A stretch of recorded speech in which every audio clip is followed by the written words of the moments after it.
Alright, give me a second, folks. We are in the middle of advertising.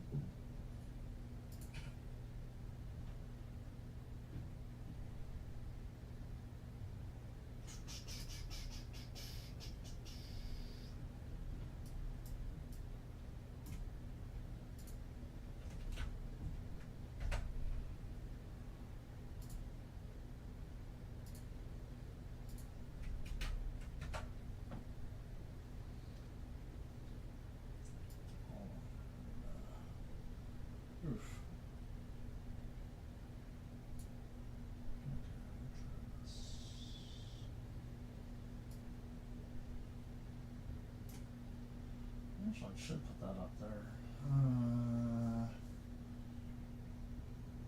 Yeah. I don't know how they do this. Actually, I probably want to do that. Put that right here. I've done it once before.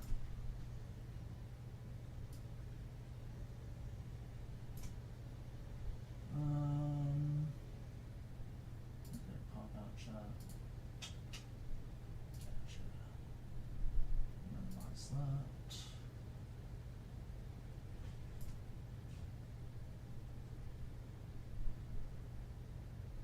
Yeah, sorry folks, it's taking just a bit longer.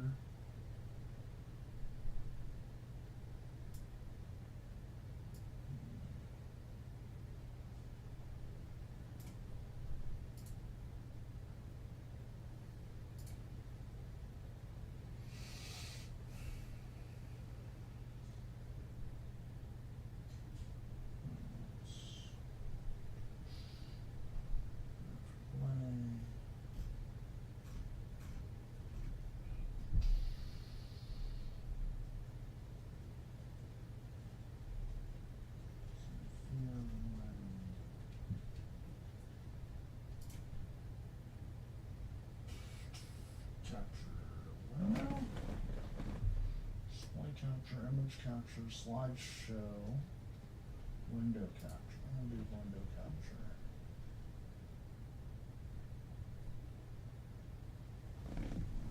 Browse.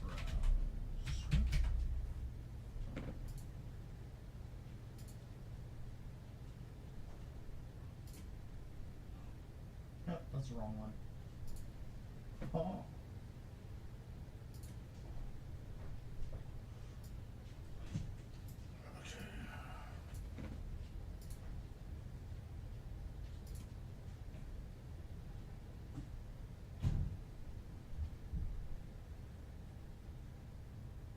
Match title.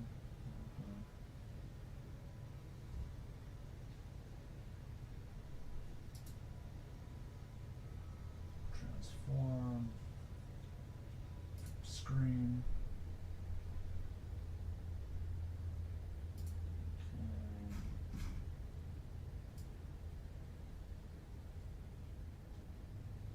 Alright, I hope that actually helps.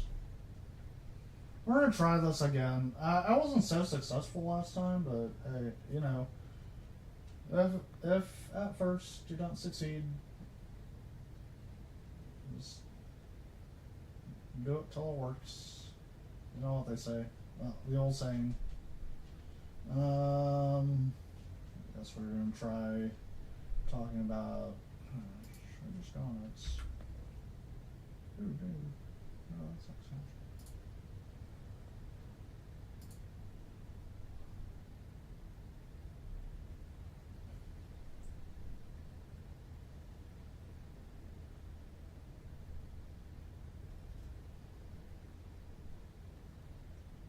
Oh, come on. Let's see. I mean, I guess we can talk about,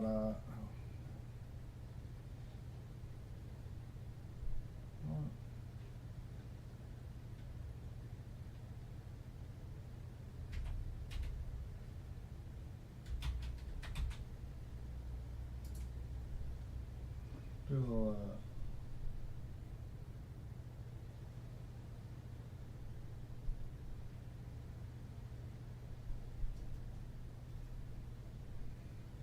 know it's kind of weird. I haven't really been keeping up with like the whole pirate software fiasco. I mean, I've been on other things. So, I mean, I guess I'm not even really qualified to really talk about this lolcow. But yeah, apparently he's like really been like. Oh, hold on. I forgot. Ooh. Oh no. I hope that doesn't fall. Okay, cool. But yeah, apparently he's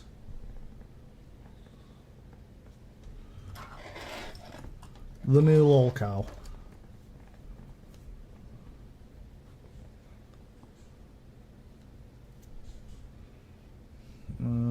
Do I not have... Oh, I don't have the top chat. We're not doing top chat. We're doing live chat. Doing live chat.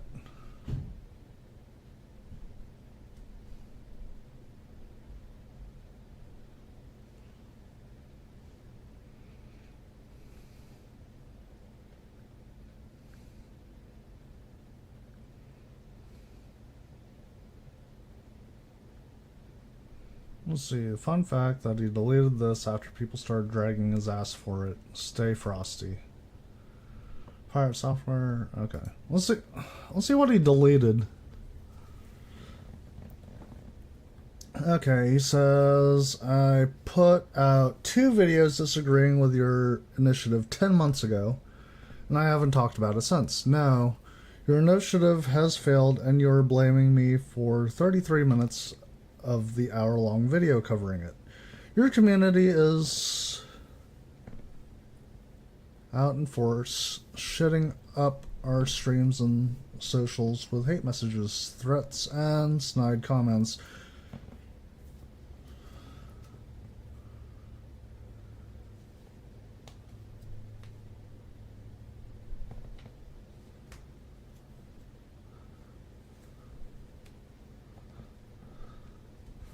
So, let's see. Since you're so set on cutting up my response into pieces to try and make me seem,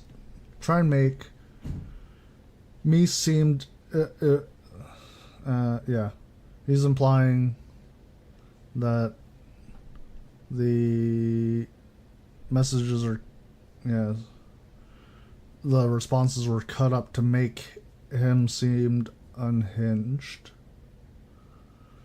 Oh, this is towards a cursed farm. By the way, show actual context, mass pinned. Okay. Quote you back. If you're going to hate me, at least hate me for what I'm actually saying. The only engagement I've seen that is level-headed has been from Lewis Rosman. His video breaks down what I disliked and try to meet in the middle with the conversation. Oh, man, I did not get my hair to that right. Okay. Hold on. Okay. At least that's a little better.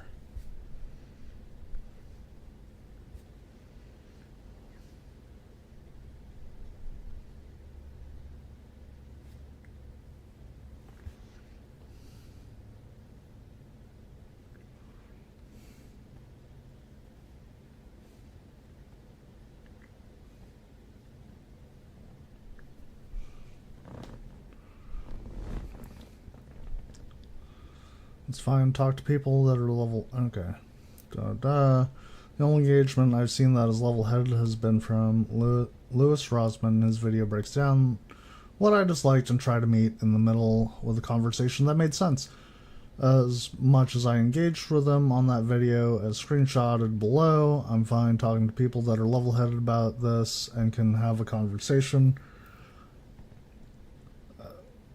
Essentially, since I haven't actually gone through this whole thing, you're probably gonna see my real reaction to it in real time. So, I mean, this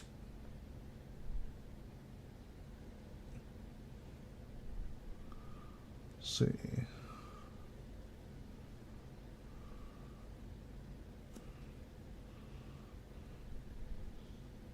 So I guess this is like a real-time reaction video, I guess.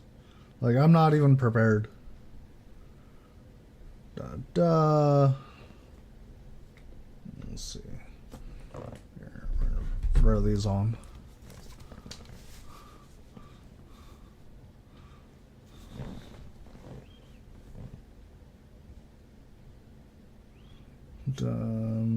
I'm not even really playing anything right now worth watching. Can I even click on? No, I can't.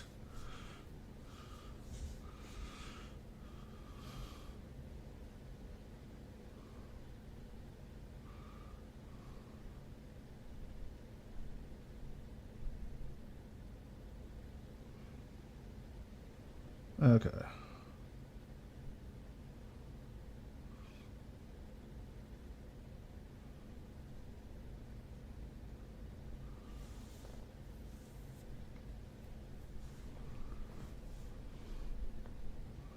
Yeah, why do you think we haven't talked about this in 10 months? Why do you think we auto-mute anyone bringing it up in chat because it's spit and rage bait and shit flinging the entire time? Your own Reddit has people openly talk. Okay, so, I mean, Reddit's just full of people who are ready to fling shit. I mean, let's be real.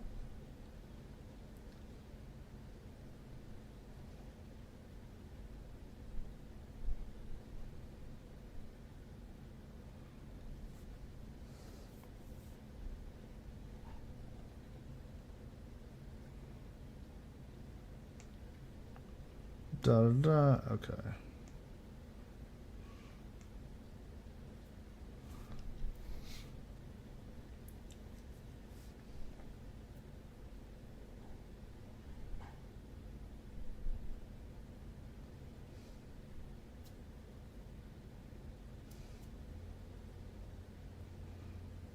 I'm trying to read that. Okay, well.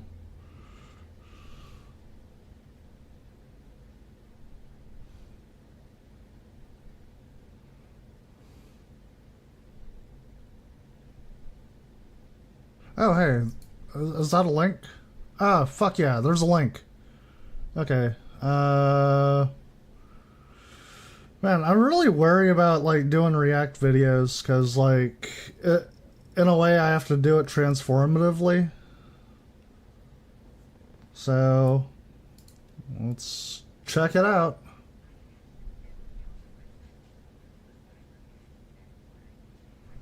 We'll skip.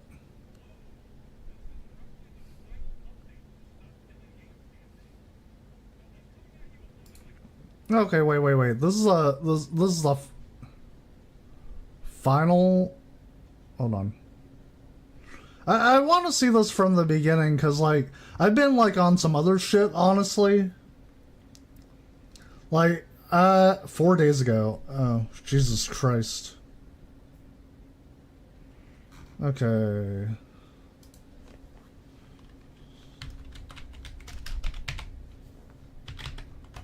Okay, let's see. Let's check it out from, like, pirate software. Okay, I guess I'm gonna have to react to Penguin Zero's video on the whole situation. Well.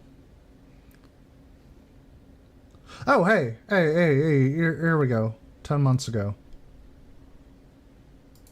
Okay.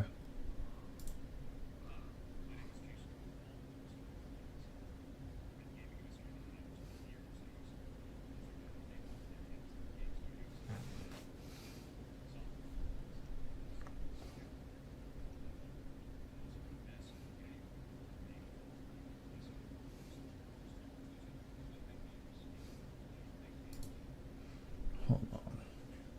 I didn't even lock this one. Okay, cool. Actually, can y'all hear, like, the application? Oh, wait. Maybe?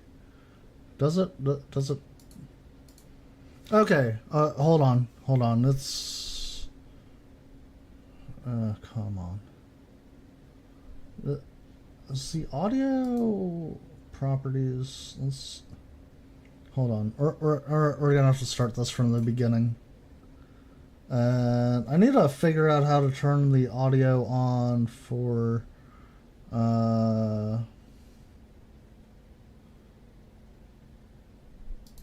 properties. Maybe it's the properties. Capture audio. There we go. What?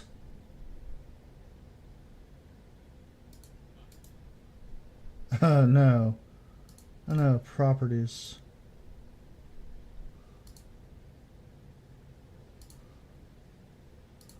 Okay.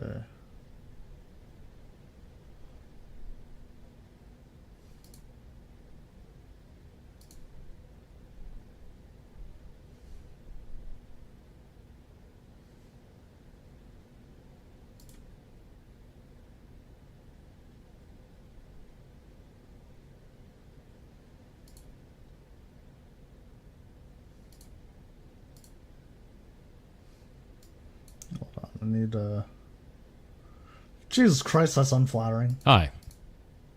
Okay. Let me make sure. My name is Jason Thor Hall, also known as Pirate Software Online. I've been in the gaming industry for about 20 years. I used to work at Blizzard Entertainment, there we then go. Amazon Game Studios, and now I own my own studio, Pirate Software, by the same name, which is an indie studio, and I've been here for about 8 years now. I also run a massive community. We've got about 180,000 people in Discord, and most of what I do is try to teach other people how to make games.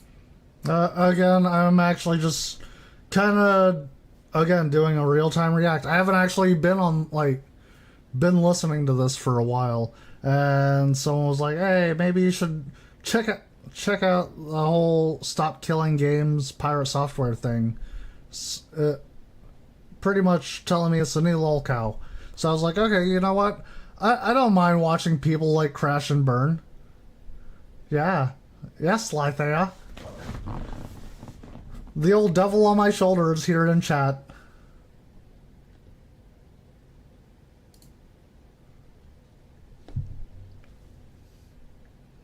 So, yeah, I'm trying to check it out from the beginning, and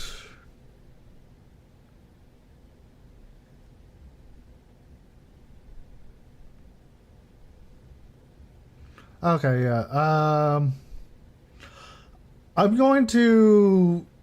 I'm essentially showing people, me just building my own opinion on this. Again, I have not, paid attention. The whole 10 months.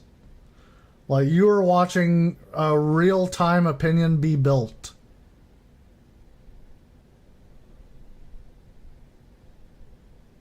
Honestly, I for the most part, I've seen some of his videos before. So, I mean, yeah, I can agree that sometimes someone you like can actually form really wrong opinions, and then you're like, yeah, this is shit, bro. So, let's get into it. Games, teach them that they can make games, show them the tools to do so, and try to do everything without any paywalls or bullshit in the way. It's incredibly important to me that we keep making games. And actually, yeah, that's actually why I watched them for a while, was because, I was trying to learn how to make games myself. And I kind of suck at it. I'm not gonna lie, I suck at it. Fucking... Actually, my dad used to make games too, nothing anyone would ever, find. But, yeah. He also used to make a program, it was based on, a whole token system. So, anytime I wanted to actually play games, I'd have to, do my schoolwork on it and stuff. It's not even schoolwork, it's more just regular work. Unfortunately, there's actually a really big flaw in his program to where you could essentially just loop the same lessons and earn tokens that way. So it was really easy to play Fade to Black. I also used to play Fade to Black. Great game, by the way. Great game. Check it out. It's an oldie but a goodie. and that the next generation has the tools to do so that our medium doesn't die out. And it never will. And that's the whole intention of all of this. So with that in mind, that community brought me this and tried to get me to sign it. And I don't want to. Wait. So is this all about the European Citizens Initiative? Am I getting this right? Is this the one? Is this the one?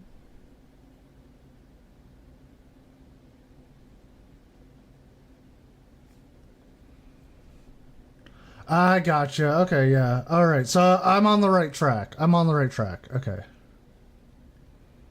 So this is where it all started. I gotcha. For one, I can't because I don't live in Europe. But number two, I wouldn't sign it even if I could. And I'm going to kind of... See, or at the very least, it sets a precedent for the game corporations to need to follow because they can't fuck with their EU player base. True. Actually, yeah, a lot of the laws are a little bit more stringent in Europe regarding, like, some of the games, especially gacha mechanics.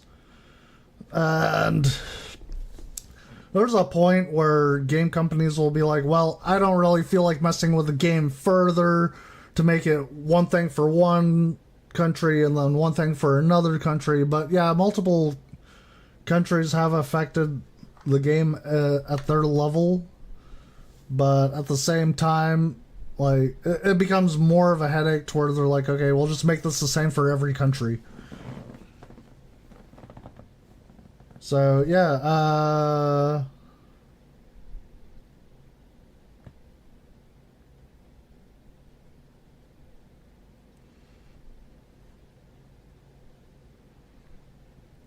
kind of go through this and try to explain the reasoning as to why that would be the case, without all of the internet hate machine that's grown up around it. So let's go into how this works and why this is an issue to me.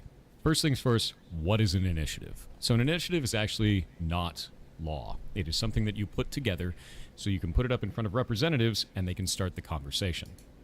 Actually, okay, so yeah, I get what he's talking about as far as initiatives. Yeah, initiatives aren't laws. You start them up.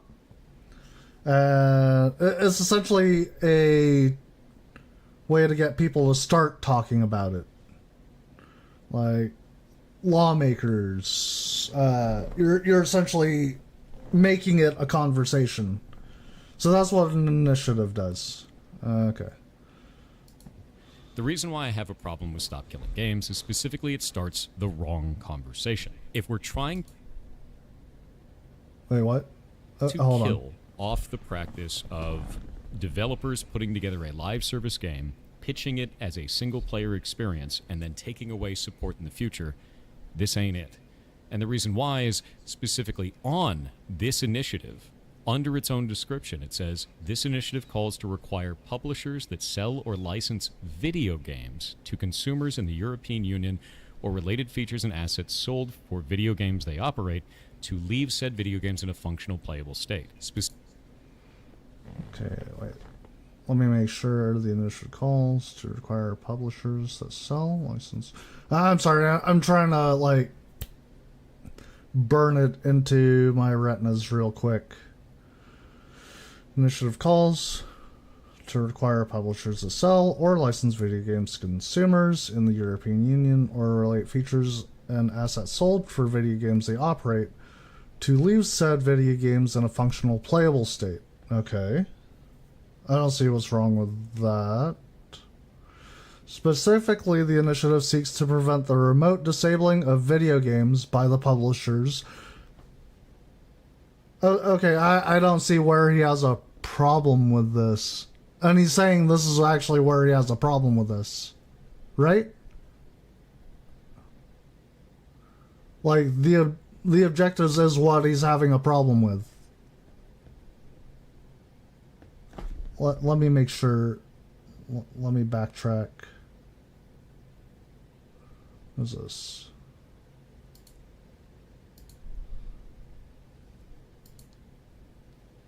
We'll go back. This initiative, under its own description, it says, this initiative calls to require publishers that sell or license.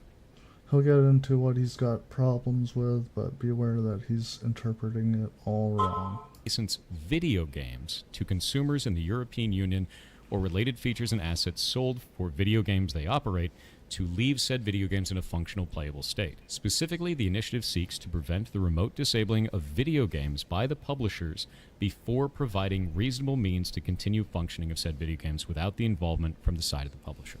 This isn't always possible.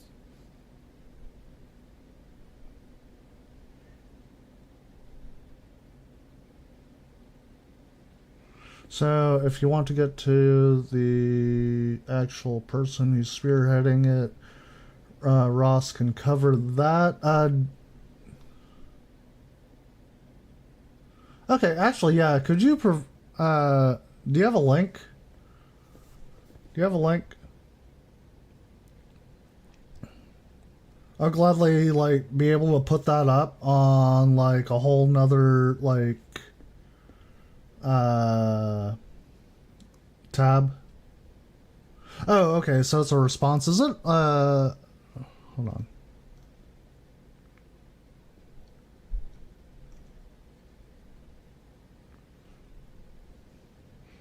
Let's see.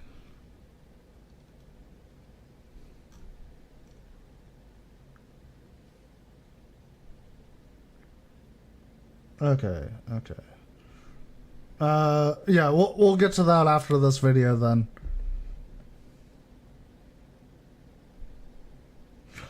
Okay. Yeah. Okay, we'll okay, so he's okay, we'll figure it out after he's read through the objectives and everything. In all video games, and it doesn't call out the specific practice that this is supposedly trying to defeat. It is incredibly vague and will damage all live service games. How would you keep League of Legends in a functional playable state? You'd have to re-architect the entire game. The game is what is called client-server. So in client-server models, there's a server and there's a client, and all of the math, all of the game, everything happens on the server. The client just displays it. And the reason we want to do it that way is so that you can't teleport around and do 1 billion damage. You don't trust the client. You trust the server. The client just displays what it's told, right? So if we wanted to re-architect this, we'd have to take all of that server logic, push it back out into the client, and somehow make that playable in a multiplayer-only video game. That doesn't make sense to me. So this isn't going to work for all games. Why is it calling out all games? And it's really easy to say, like, oh, you know, that'll get worked out down the line. But we're dealing with government here. If we're going to be putting up these types of ideas, specifically in front of government, we need to be calling out the right issues, especially if you don't have precedent set. Because now you're going to be setting precedent on something that doesn't make any sense, with people that may not understand the nuance of our industry, all in the name of saving games.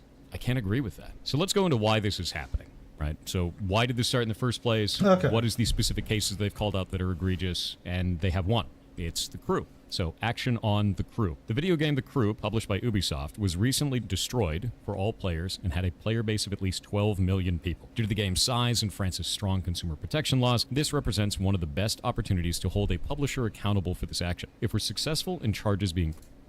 Jesus Christ. Yeah, okay, yeah, I still... Yeah, no, Ubisoft kind of destroyed themselves. Sorry, not sorry. They're a bunch of fucking assholes.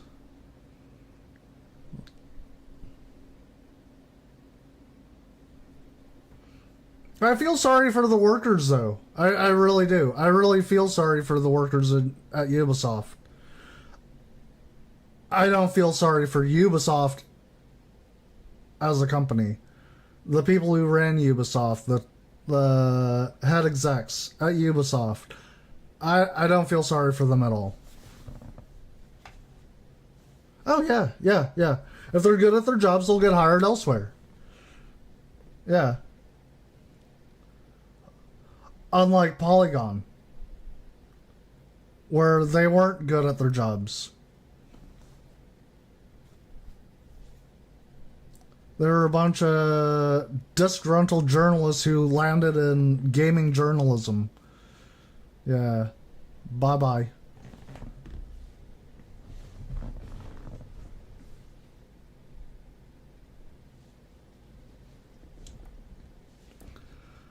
Yeah, I do kind of find that strange. That, like, yeah, You used to work for Blizzard, but you couldn't really get hired elsewhere. That seems strange to me. Yeah.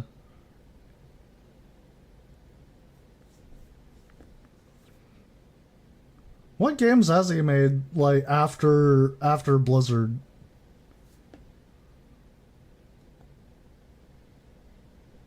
Nothing? Like, really nothing?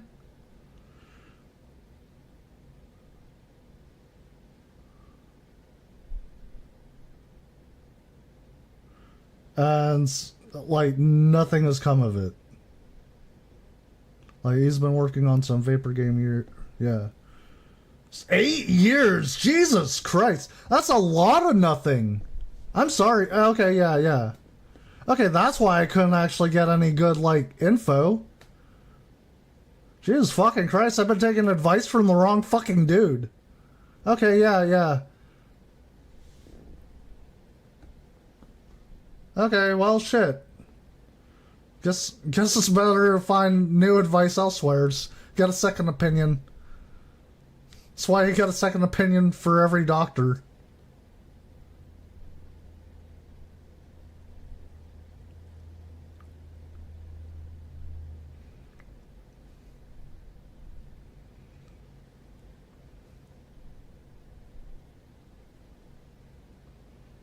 You get second opinions for mechanics. I guess it's the same for, like, yeah, frickin' making games.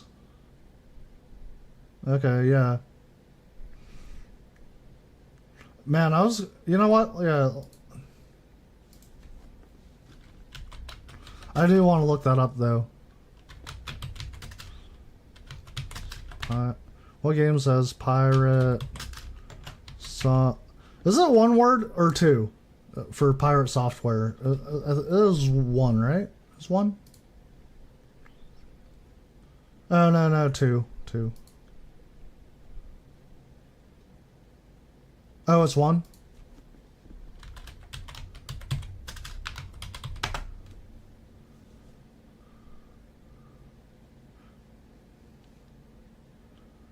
Oh, okay. I guess...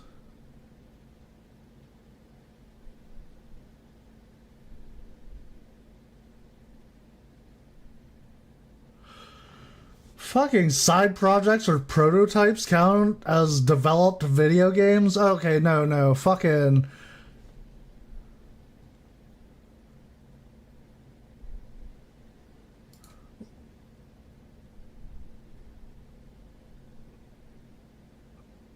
Yeah, let's see.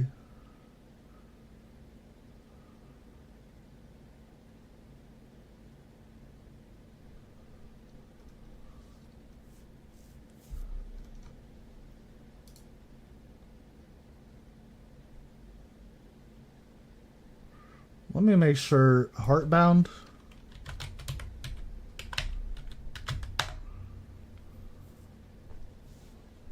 Heartbound on Steam. Yeah, I can't, like... Okay.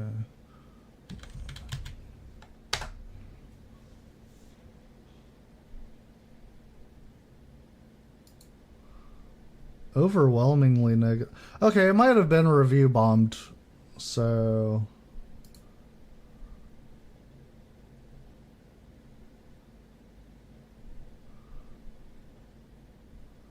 Yeah, it seems like it could very well have just been review bombed.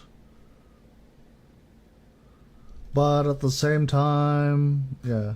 I'm not going to rely on the reviews for now. Because, again, yeah, a review bomb just really...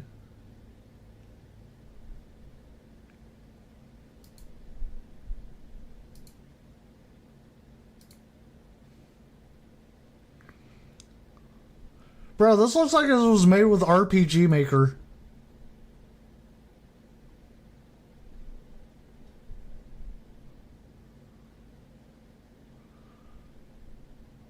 Bro, I 7 years early access. Yeah, okay. Yeah, December 24th, 2018. Yeah. And again, like, the game itself, I don't... Hold on, let's see.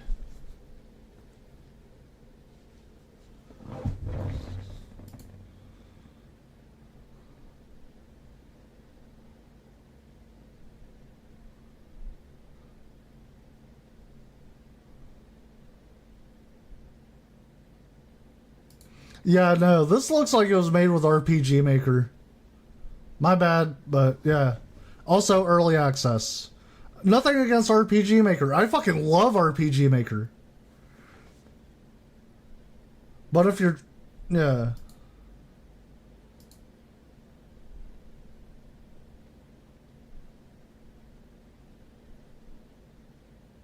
Okay, so Heartbound is... No. Okay, yeah. What was the other game? What was it?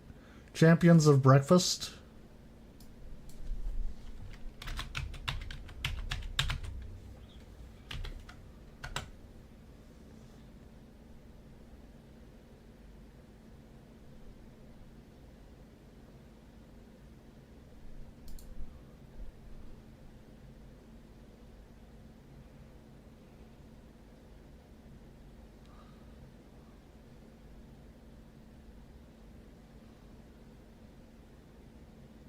I mean, I guess it's...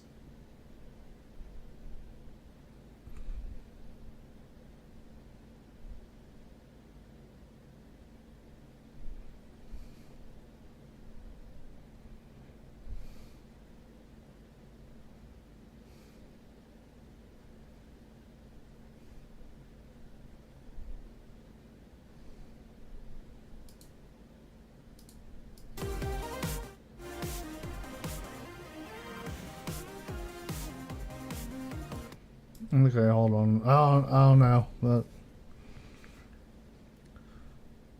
Jesus Christ. $2.99. I mean, nice that it's like pretty affordable, but I probably still wouldn't buy it, honestly. I was still working for Blizzard when released. Okay.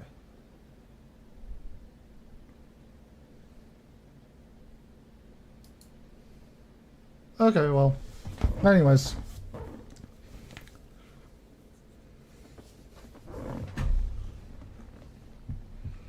Yeah, I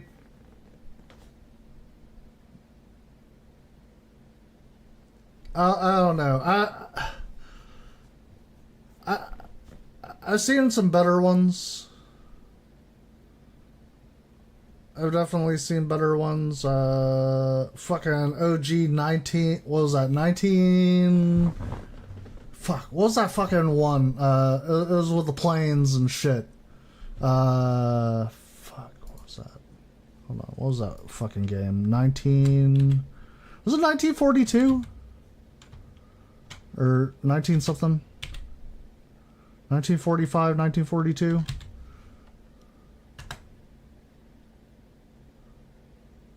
Oh.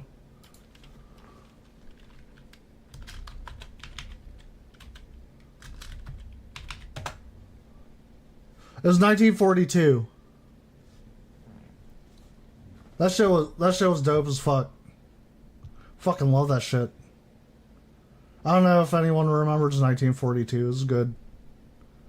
Actually, it was introduced to me on the Super Nintendo. I think it was on the Super Nintendo. Wasn't it?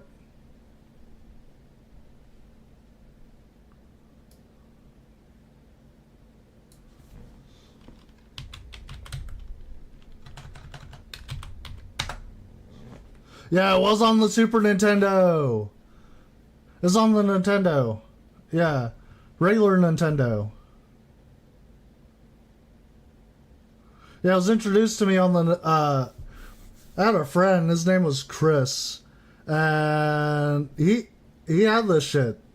Like, he had this shit for serious. It was in the Philippines, too. I won't go into any long stories about Chris. Decent guy. Decent guy. Shout out to Chris and JJ. I haven't seen you guys in like forever. Hope y'all are doing well. Hope you see this. Probably won't. Okay, anyways. Back to what we were going at. Stop killing games. Pirate software. Alright. So... Okay, so...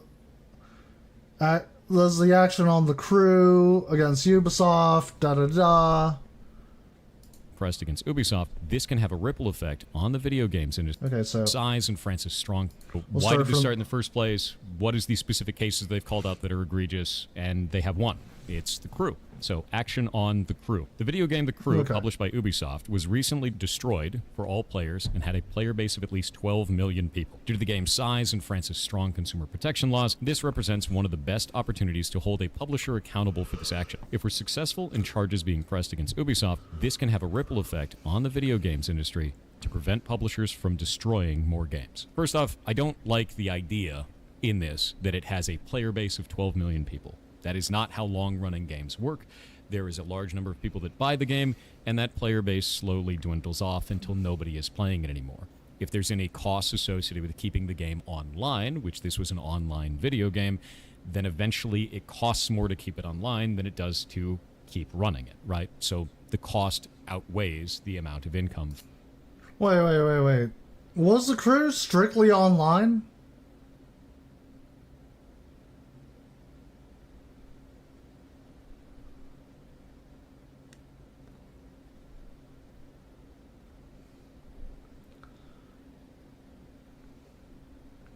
Well, yes and no. Okay.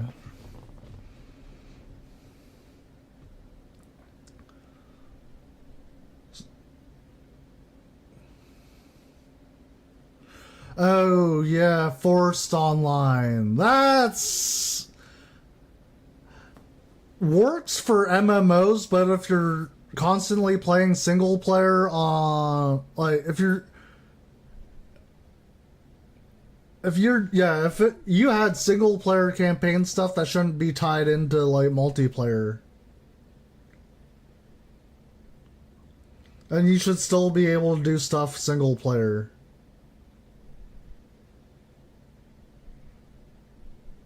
But yeah, forced multiplayer for what's essentially a single player game is complete bullshit. My opinion. But yeah, let's continue. For it. There are bad business practices that can occur in there. There are companies that will sell a online-only game as a single-player experience and kind of just put it into the TOS and hide it. But not all companies do that. When they do, we should be calling out that specific company, not all companies. So let's take a look at this and find out more about The Crew itself. Wait, what? Is that... What was that he said? Hold on. The game as a single-player experience and kind of just put it into the TOS and hide it. But not all companies do that. When they do, we should be calling out that specific company, not all companies. So, let's take... We should be calling out that specific company that hides the TOS, not all companies who do that. Wait.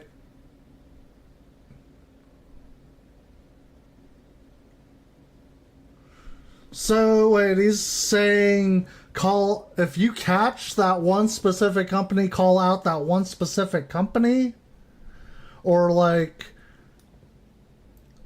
call out that one specific company, but not all companies that do the same shit? I'm confused. I'm really confused.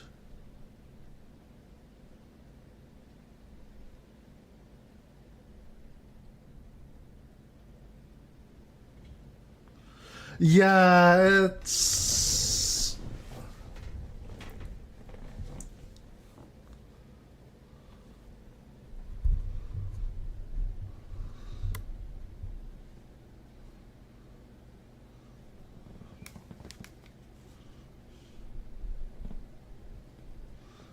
Oh, yeah.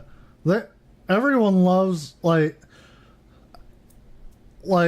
small print has been a thing since, like, the beginning of small print. Like, everyone loves hiding shit under small print.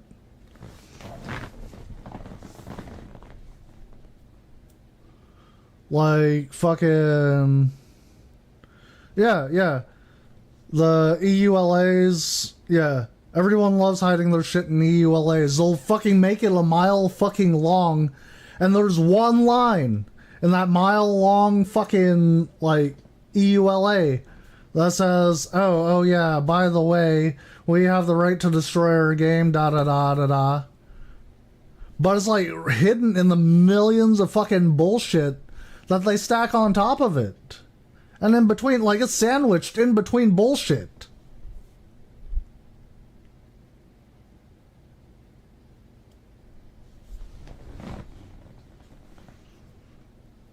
Like, yeah, it's what's that word?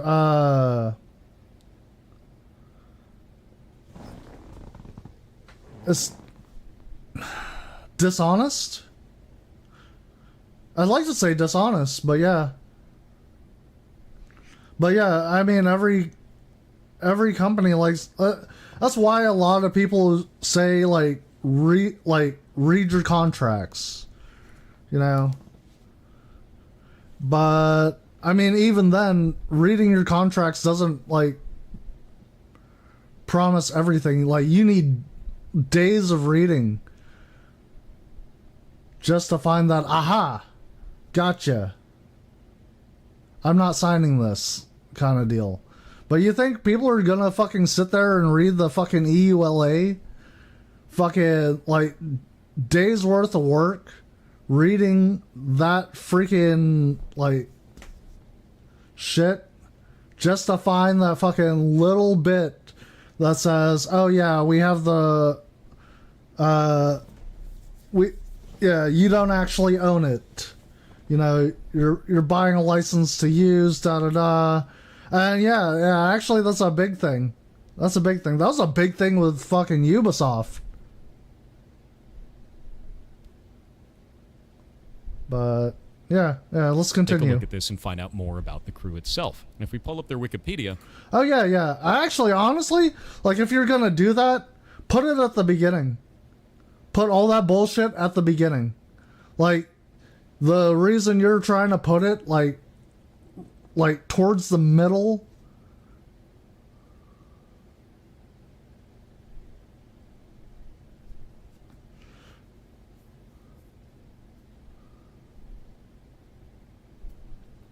Yeah.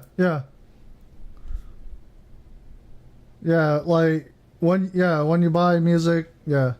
You own it. Buy a movie, you own it. Yeah. I completely agree. Yeah, you own it. You really do own it.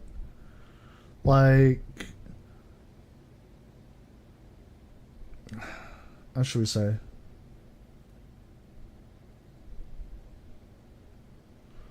And they do actually put clauses in stuff again, movies and music, where you're not allowed to profit off of it in any way. I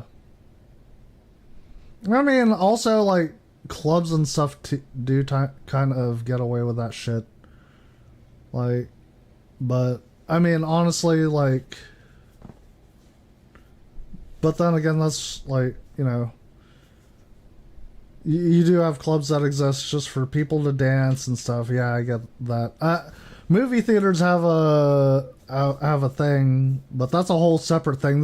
It's not like they're actually owning it for personal use, and mainly it's. I mean, how else are movies going to get the airtime they deserve for people to watch it? Yeah.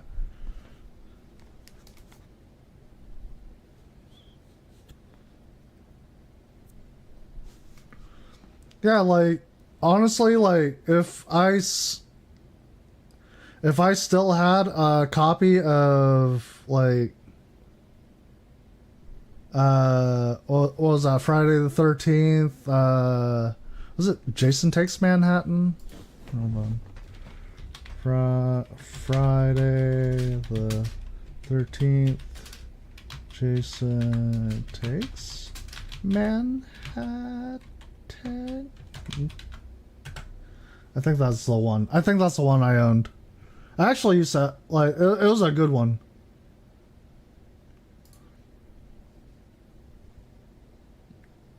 Yeah, Jason Takes Manhattan. Yeah.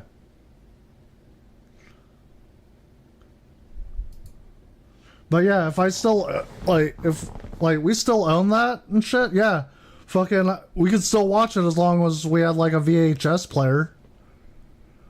I don't think we'll find it's really hard to find a VHS player, and VHS tapes are really hard to maintain, especially with kids. Like if you're a kid, you're gonna ruin a VHS. Like your sticky, snotty fingers just touching the tape for some reason. But yeah, I digress. Like, yeah, you buy it, you keep it forever. You know, it shouldn't be like any different with anything. Like, I don't even think that was even like a clause in the EULA for like games like Might and Magic back in the day. And actually, some games have lost their copyrights. They might have been obtained by new people, new companies.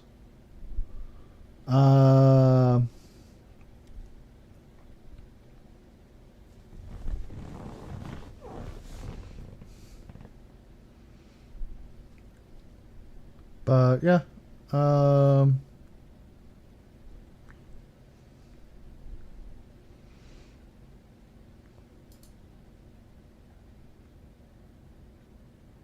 man, I don't know.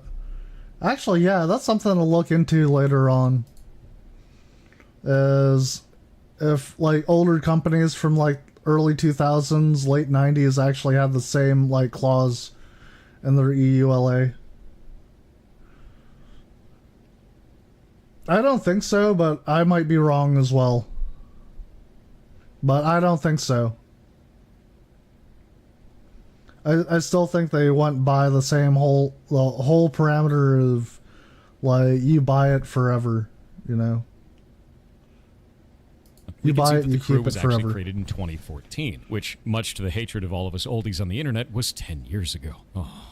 So this was an online-only racing video game developed by Ubisoft Ivory Tower and Ubisoft Reflections and published by Ubisoft. So all Ubisoft, right? With that in mind, it said it was a scaled-down recreation of the contiguous United States and included both role-playing and large-scale multiplayer elements. So it had a massive multiplayer component to it. It is an online-only service-based game, and they shut it down 10 years later. On March 31st, 2024, Ubisoft shut down the game's servers, rendering the game unplayable, which is normal for live service games. The only thing that I can see in here that could be a problem is if they posted as not an online-only experience. But everything that I found online shows that the game was always marketed as online-only. If you're going to be buying an online-only game, that means it can only run when it's online. And if the servers need to shut down in the future, far in the future, it makes sense to me for the access to that game to be cut, if it's online only. If it's a single-player experience that has online-only functionality specifically just to shut down the game in the future, and the online-only doesn't actually add any gameplay functionality... how's it going, Tracy Draws? Glad you've come to join us in this new lolcow.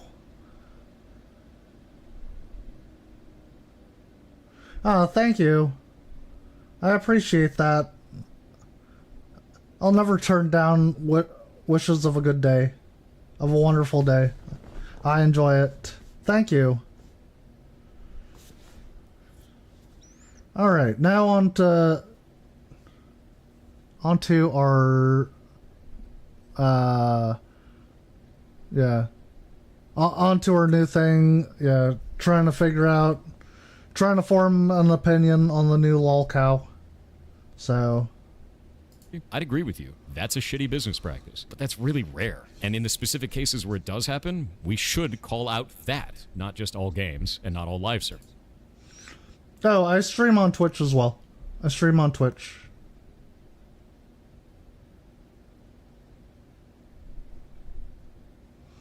Yeah, I thought about Kick for a while. I'm on the fence on that. I'm on the fence.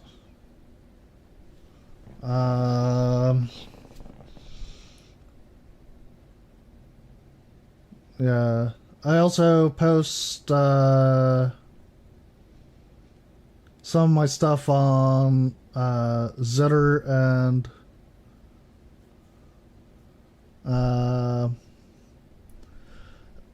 I kind of have an Instagram account, but like it's really hard to actually post on there since I like do my editing like once or twice a week, and I try to push out some stuff.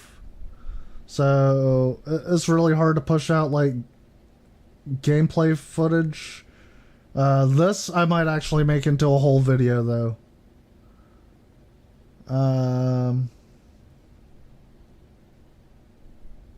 Yeah. So, anyways, yeah. We're going to continue on doing this React. I'm actually getting somewhere with this, at least. Man, it looks like he's trying to whistle into the mic. I love awkward pauses.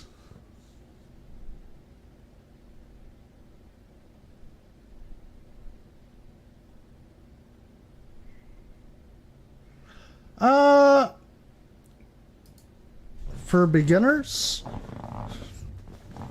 I try Twitch. Like, normally I'd actually like try your hand at Twitch. It's easier to navigate.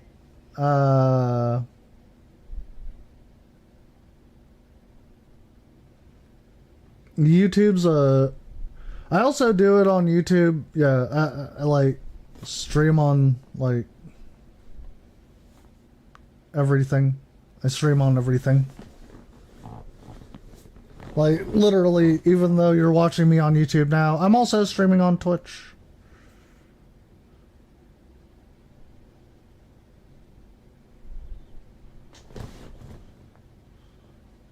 So, I mean, I'm not the most well-known, but, I mean, you gotta start somewhere.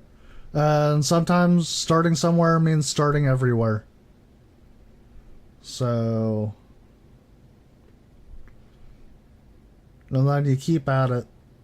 And you keep at it some more, and you talk to more people, and you do your best each and every day, and eventually people will find you. People will find you.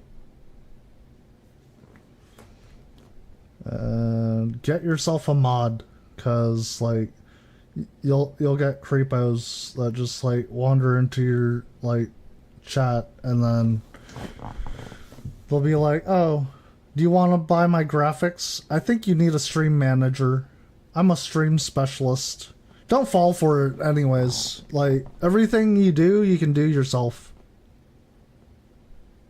Kick or TikTok. Yeah, as I said, I was thinking about Kick. I haven't made a TikTok yet. I haven't made a TikTok. I might think about the TikTok later. Maybe later.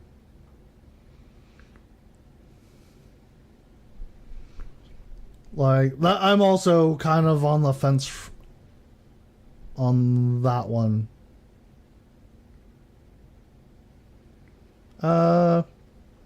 Kind of. I actually make some of my own stuff. Like, you can actually see my overlay right here. I actually ended up making that. I've got a whole break screen, which I actually haven't even, like, we haven't gone on our first break yet.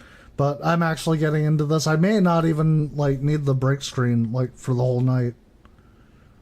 So, I make my starting screen. I actually have a few, whenever I do my, ending stream, I actually made that one, too. I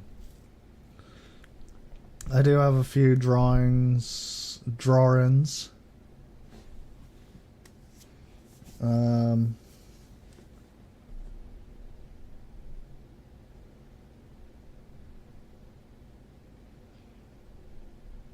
also I do make VRM models. I have one that's set up but not ready to go. Still needs colored, still needs animated. Actually, no, wait, no, I have the bones. I need to actually move it into Unity and then reapply textures. It's a 3D VRM. So I kind of wanted to do the whole like 2D, 3D animated VRM. So like 2D texturing on a 3D model. Kind of like have you ever seen have you ever played Jet Set Radio?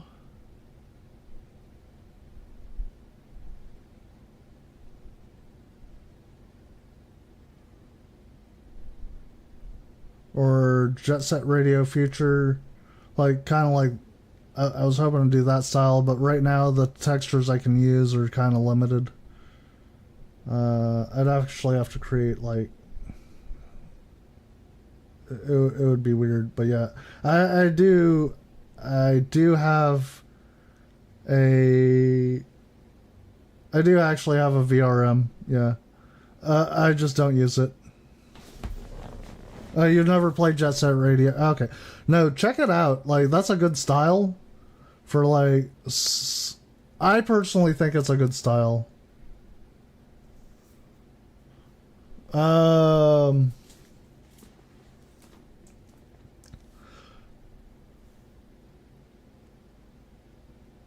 Probably not. We're actually still in the middle of a stream here. But yeah, I did want to talk to you about that. I got pretty excited myself.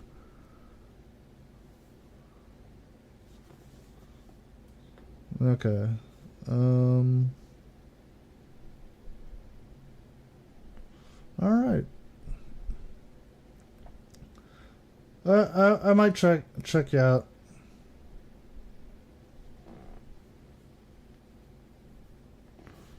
Just don't forget to leave. I don't know how live works, but don't forget to leave a like and subscribe. And I do thank you for joining me. Sometimes I derail myself, so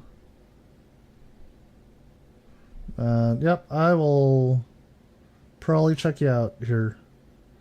But anyways, let's continue on. We were on the Pirate Software.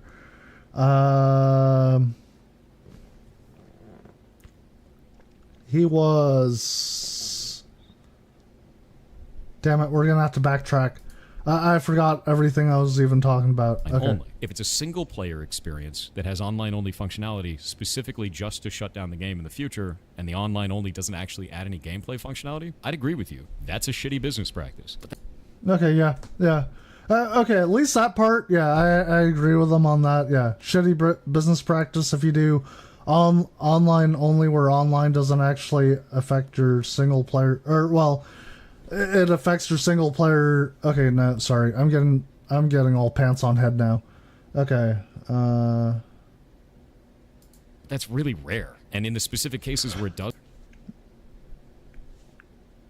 not as rare as you think. Not as rare as you think.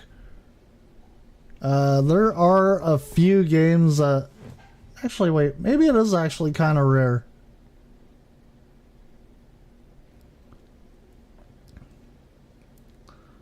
I haven't actually heard of too many games besides The Crew.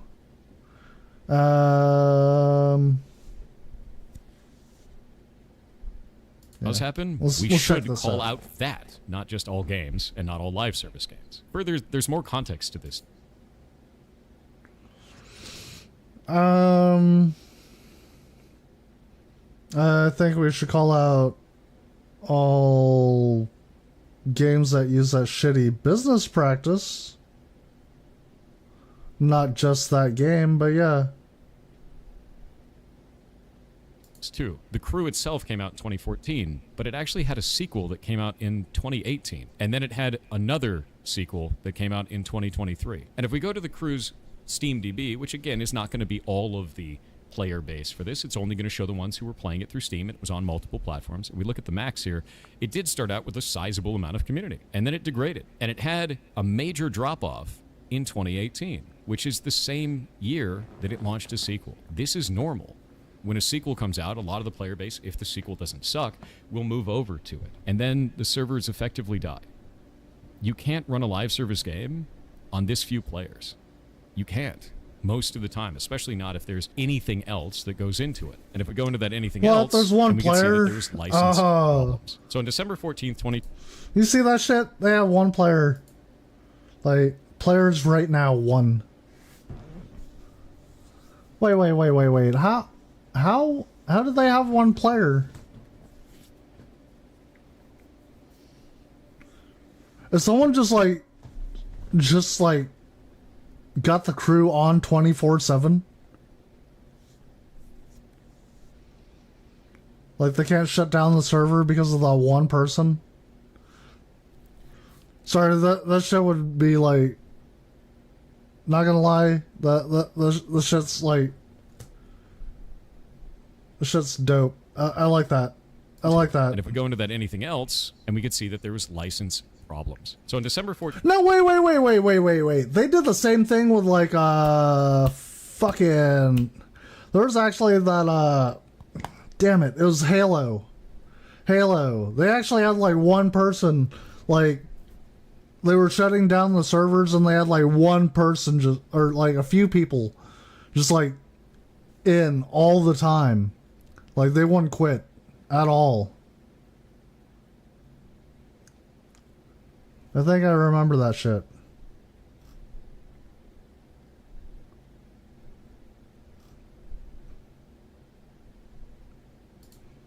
Hold on.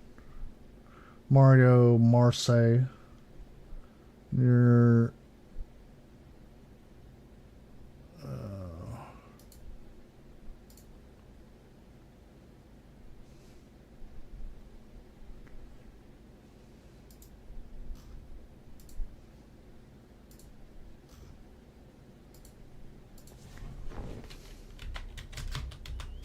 Advertising view bots. Okay, gotcha. Alright. Close, ban. I swear, I at least ban one of these guys, like, every time I stream. At least one. Anyways, let's continue. 14th, 2023, Ubisoft delisted the crew and its expansions from digital platforms, suspended sales of microtransactions, and announced that the game's servers would shut down on March 31st. So they gave them 3 months. Usually I would say, hey, 6 months is probably a better deal, but if they're going to do 3 months, they're going to do 3 months. The only thing that I'd be interested outside of that is if there was a contractual obligation to do more than 3 months and they didn't follow it, if it was in the terms of service or not. Citing upcoming server infrastructure and licensing constraints. What were those licensing constraints? Well, it turns out that all of the cars in the game were licensed from the car companies. And a 10-year running game likely means that they had license to them for 10 years. And that means that it would likely reopen for negotiation. Now, understand that's speculation, but I've seen this type of a deal many times in the industry while I've been working in it. So it's not unlikely. If you're going... Okay, no, okay, actually... So when you have a car company, and this is like, the car company, man, I don't know. For me, this, like, my opinion is when a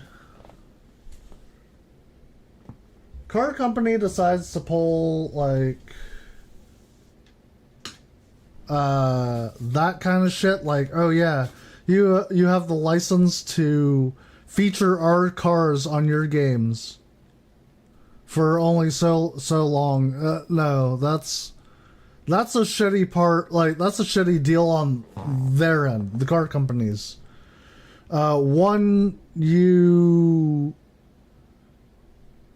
Your cars are essentially being featured on a video game. That's advertising. And not to mention, you're not paying for the advertising. You're literally not paying for the advertising. And there have been plenty of cars on, like, plenty of games.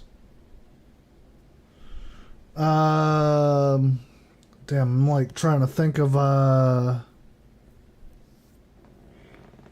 Gran Turismo, Dodge, damn. Trying to think of the Peugeot. Fuck, what?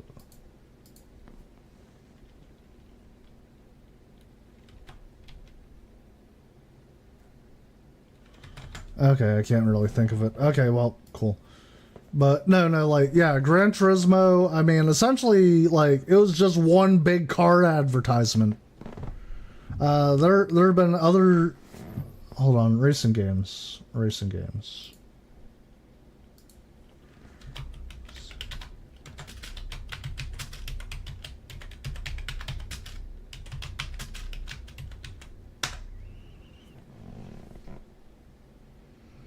Yeah, Forza, Gran Turismo, Assetto Corsa, Project Cars 2, iRacing.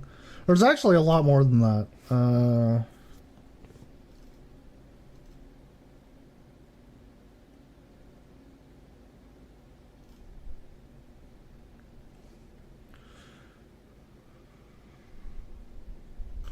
But yeah, my opinion, like, if you're a car company and you're gonna bitch about, like, them showing off your cars in a video game, like, you might need to dunk your head in a fucking toilet for a while.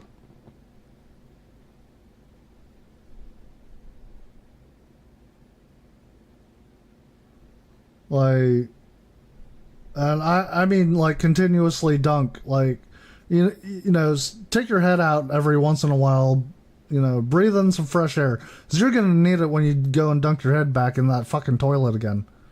My take, yeah. But yeah, again, if you're a car company, you're bitching about, like, them advertising your cars for free on a fucking video game, yeah, go dunk your head in a fucking toilet. Like, you're getting free advertisement. What more do you fucking want?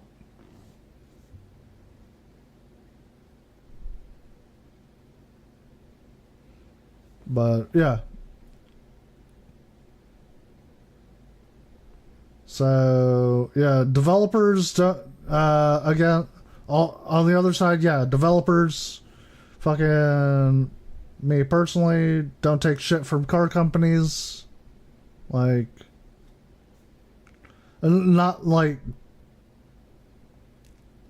yeah, don't buy a fucking license. You're literally advertising their fucking cars. Like, be like, hey, yeah, actually, as a matter of fact, it should probably be the opposite. They should probably pay you, so that way, you can get, so you can feature their cars on your game, you know?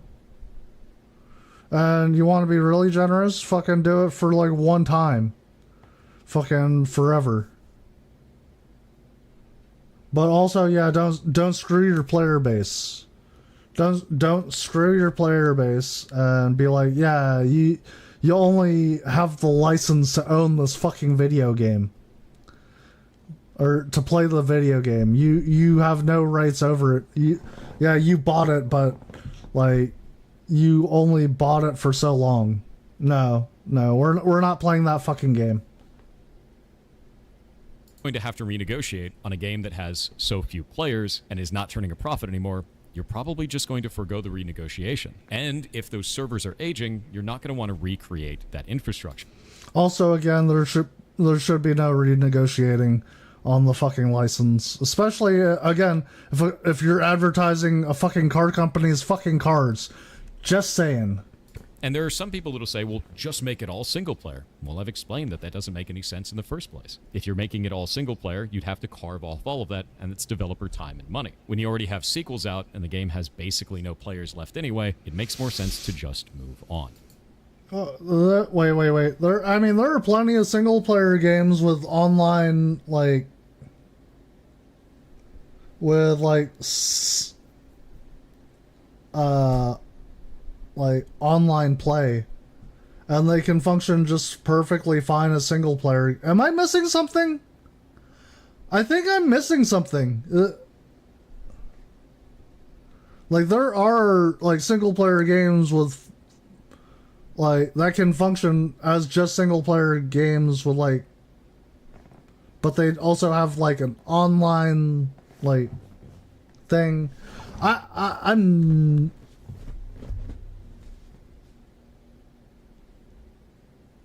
is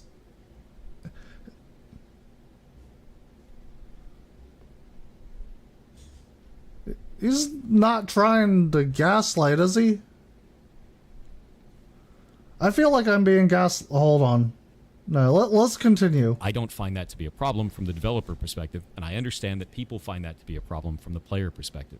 These are two different ideologies, and that's okay to have two different ideologies. I just won't agree with it because I understand the burden that puts if we raise that problem in the way that we are right now. If you try to tell me that every studio needs to run their live service game indefinitely or not want to run one at all, then no one's going to run them. And we're going to miss out on adventures like Final Fantasy XIV. And even though I don't play anymore, League of Legends, or any other live service game, any of them.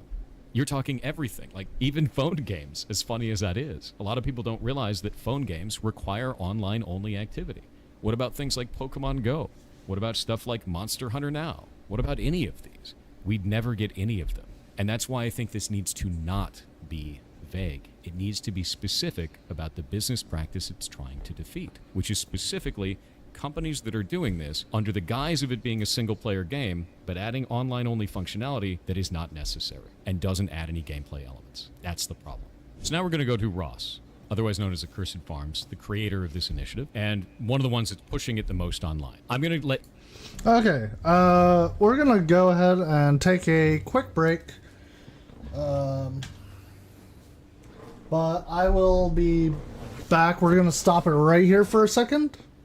And oh, hold on, is that pointed up? Already pointed up. Okay, I hope that's perfect. Okay, but yeah, we will be right back, and we will continue from here.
Alright, and we are back.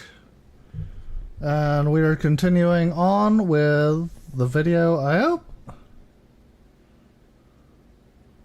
Let's see. Make sure.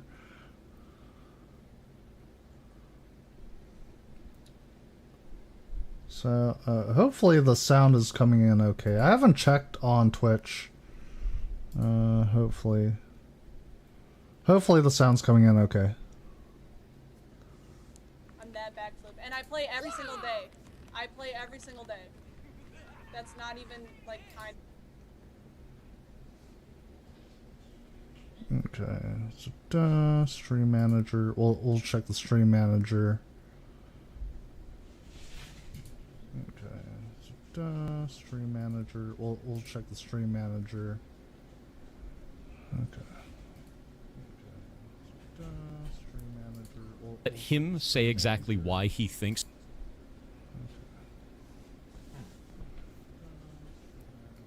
Let him say exactly why he thinks.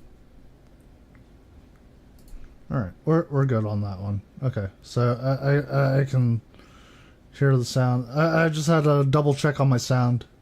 All right, so we are good, and we will continue. That this will go through very easily, and why it is important, and then I'm going to tell you why I don't agree with it. Comes law in the EU? Yeah, it might be. Now, it's not a guarantee, but I think if we get the signatures, this passes. Why do I say that? Well, it's a few factors. Politicians like easy wins, and this doesn't require them to do much at all. Actually, that's true, yeah.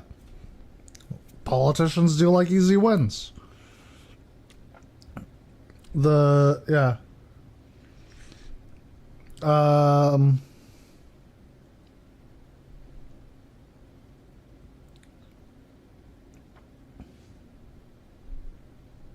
Yeah, I mean, there's nothing I can add there, yeah. That part's true. And unless it involves gambling or protecting children, politicians generally don't care about video games. Yeah, again, true, yeah. Actually, yeah.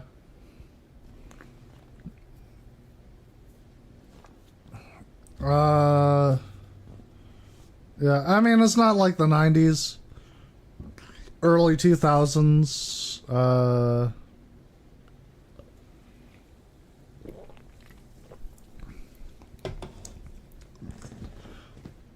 I know 70s and 80s, they had like the whole D&D scare, D&D Satan worshipping. It was bad for that kind of stuff. And then early 2000s, late 90s, early 2000s, they had the whole, I don't know if you remember, they had like, video games make kids violent thing. Hold on, let me see if I can find that. Video games makes kids violent.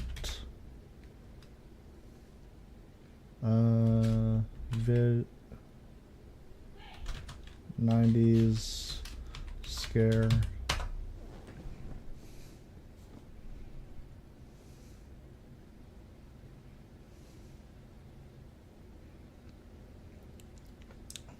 Yeah, 1990s. Yeah, they attributed like the mass shooting at Columbine to like kids playing like violent video games, which actually wasn't really true.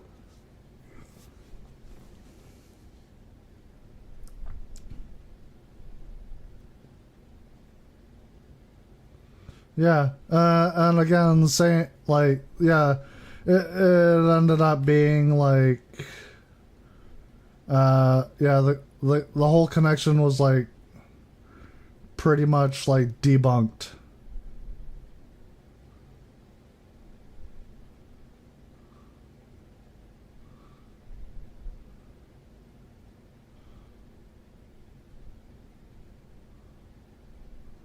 Oh, wait, let's see if this one's it. I think this is it. I don't know if, yeah, this is a one, like, this is a one time, like, 90s, like, politicians actually cared about video games and shit. And, like, it was all, like,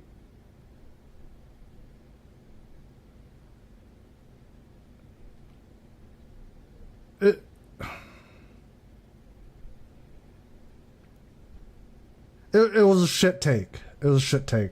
I can say that. It was a shit take. Ignited the controversy. It features live action video, including some scantily clad teenage girls and scenes of abduction. A look around a video game store like this one in North Hollywood leaves no doubt about the violence level of the games. And retailers say the more mayhem, Oh, they fucking had Altered Beast? Ah, shit. the better the sales. Why is this? They like the gore. They like bloody games where people's heads explode. And Why is it only playing on one side? Is this mono? the really popular video Is this mono stereo? linear, repetitive. Is it only like playing in mono stereo? Hold on, let me see. So this isn't a big. Okay, yeah, okay. The video itself is playing in mono. Holy shit, that's how old this is. Really violent. That's Contra. Wait. That was that Contra? I think that was Contra. Yeah. Wait. I think this is Contra. Really violent. There's nothing Fucking love going Contra. on. No, wait. No, I thought Contra was like. I didn't think Contra was top down. I don't know. It's the same repeated movement over and over and over again, and it's very hypnotic. David Sheff has written a book about the dangers of video games called David Sheff. Let's see.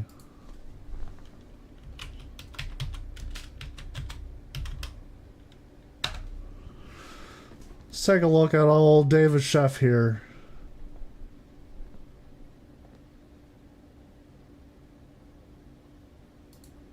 You know what? We'll check his wiki.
Yeah, okay. Yeah.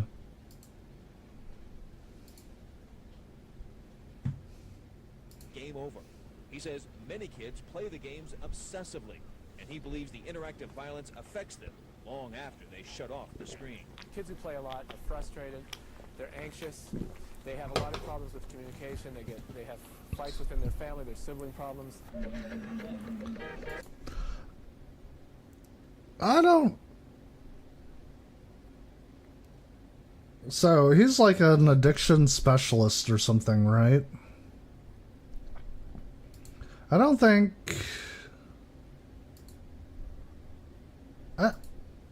I'm willing to.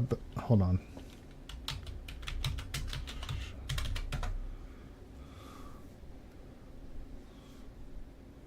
Yeah, why is it going so slow? Okay.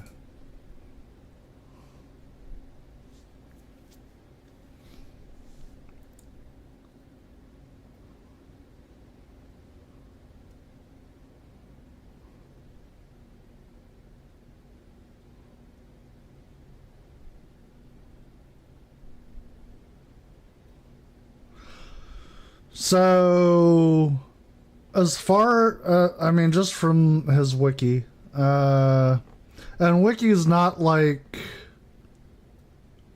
anything like big to go on, but just from the guy's wiki alone, yeah, he went to Oh yeah. Fucking great. He actually went to fucking University of California, Berkeley. Yeah, that explains a lot. Yeah, journalist. So you got a journalism degree at the University of California in Berkeley. Yeah, your credentials are.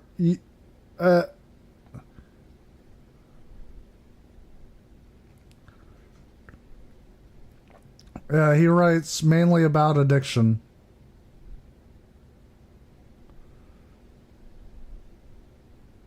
But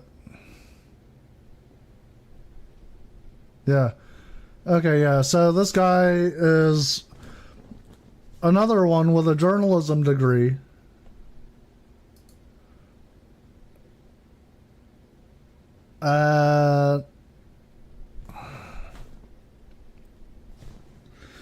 This is like 90s, like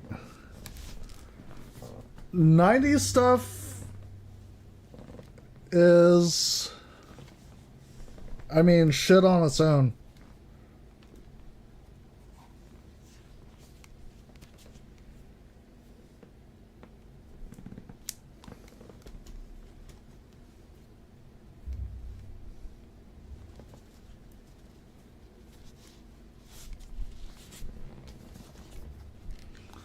Yeah, not like I would say that 90s journalism is the precursor to gaming journalism as a whole, or just journalism as a whole. Like how it started, like actually you could probably go even further back to why journalism has become shit today. Like and really mainly like David Sheff, just as like a journalist, like from what I've gathered just from the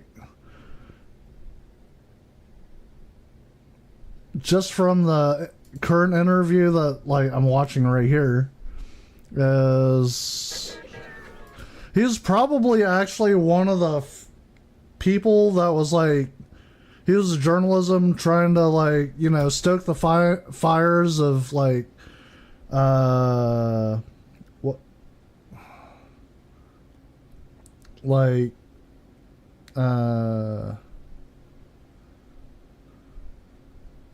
xenophobia against Japan. Unfortunately, it didn't work out for him too well because like a lot of people fucking love Japan. Like, yeah, great job, David Sheff. Fucking like you did great work. I mean, Japan, like personally, like I fucking love them. Fucking like great job on you guys. Like you had fucking assholes like this fucking trying to fucking like really make you look bad, and it didn't work out. So some researchers think video game violence may actually be a safe way for kids to work out their frustrations. It actually, yeah. That there's what is called catharsis or release, that the actual playing the game gets some of the violent feelings out. And hey, we actually had a fucking professor from what was that, UCLA? Actually saying UCLA psychology professor. So she has actually more fucking like room to talk than fucking David Sheff, who's a fucking, I'm guessing, journalism major. So she has more room to talk because, again, she's a psychology professor. I mean, yeah, 90s, like, fucking, like,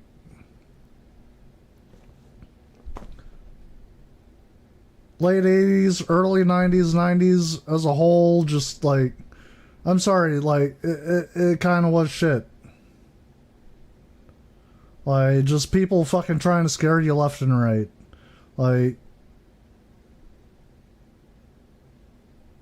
yeah, you still had kids playing outside, but I mean, you also had like fucking like so much going on, fucking assholes really trying to scare you into fucking not going outside.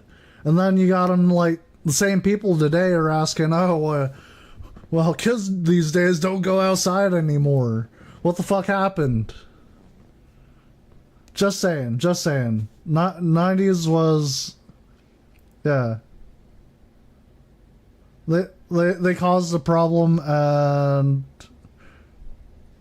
oh yeah. So, anyways, yeah, I'm actually derailing off of like what we're talking about, but yeah. So we were on this whole subject of this stop killing games, pirate software. Consequence to them or most of their constituency. I'm going to stop it there for a moment. The assertion that politicians just like easy wins, so this legislation will go through, but the politicians don't care about a multi-billion-dollar global industry and that it doesn't matter to their constituencies is incredibly absurd to me. I don't think this is the right direction at all for a movement like this. I think it's incredibly damaging and it makes our entire industry look bad, both on the player side and the developer side. If we're going to be putting forward anything that may eventually turn into legislation, it should be passing because it's the right thing to do for consumers and developers and that there's some kind of a middle ground, not just because it's an easy win and politicians don't care. This sets us off on a completely wrong foot. EU law is already unclear on a lot of this practice anyway. And that's dangerous. If we're going to be setting precedent, which could change the way that law works all the way down the road, then we need to be sending the right message, which this is sending a vague message that doesn't cover the actual problem. So this is not a win to me. This is a huge risk. And we would be making it easy for them to settle it. It falls in line with other consumer practices. You know, how when you buy something, you're generally allowed to keep it? In the case of live service games, in the terms of service for those, you're not buying the game.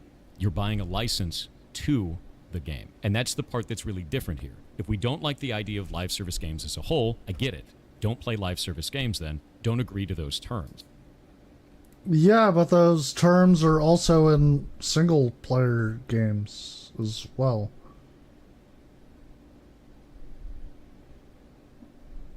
Am I missing something?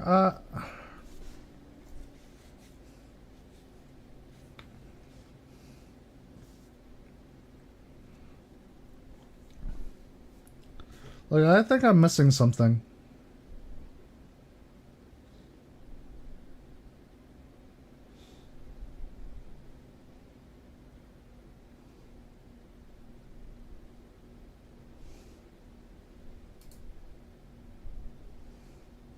Okay, you know what? Let's continue. But if we're under this weird idea that we need to get rid of all live service games or damage that practice in any way to keep in line with consumer policies, it is in line with consumer policies. If it wasn't, it wouldn't be there in the first place. So this doesn't really make a lot of sense to me. You're not buying the game, you're buying a license to the game. But you should, like,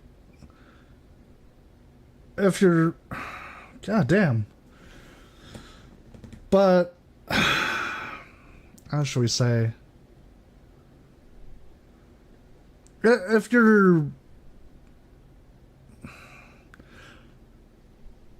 my thought is, if you're buying the game, it shouldn't just be the license to the game. You should be buying the game.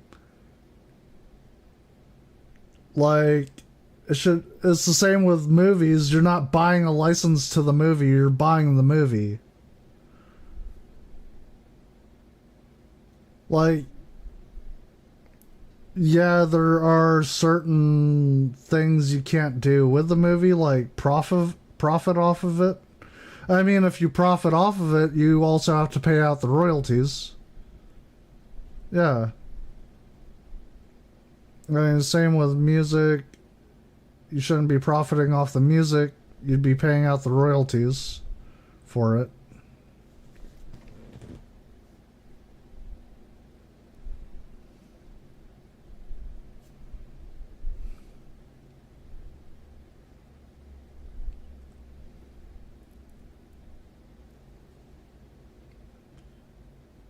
Could be a very bad take. Anyways.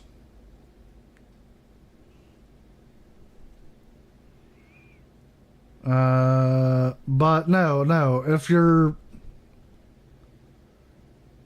buying the game, you're not you shouldn't be just buying the license. You should be buying the game. No, completely 100% agree with that sentiment. Niche cases where a studio is trying to sell a game as if you are buying it or purchasing it or using that language specifically and they give you a live service game instead, I agree that should change. That language should change.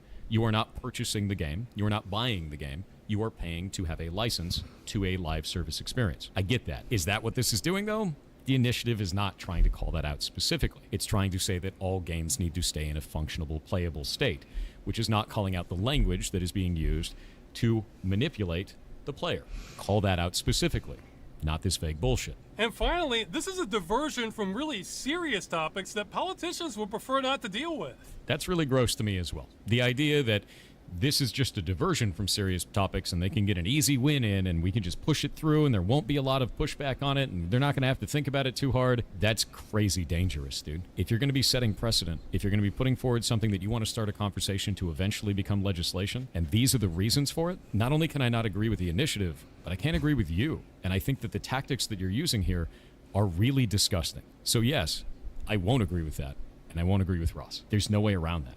I think this is gross. To sum it all up, no, I will not be supporting the initiative Stop Killing Games. You're not going to change my mind on it because I find this language to be incredibly vague and damaging to the rest of our industry. I think that it would be bad for both developers and players down the line in the way that it is currently written. And I think that starting a conversation that doesn't get to the core of the issue is both wasted time and leads to potentially bad outcomes. So, if we want to talk about this, let's talk about the actual bad business practices. In the case that a studio is making a live service game and they sell it to you as a product, they say that you are purchasing the game or you are buying the game, when in reality you're actually purchasing or buying a license to that game. I think that we should be fighting about that. That needs to go away. A player should be well informed at the point of purchase that they are purchasing a license, not buying a game. And the reason... Yeah, actually, yeah. 100% agree on that, but at the same time, again, that shouldn't be the case. Like, you shouldn't...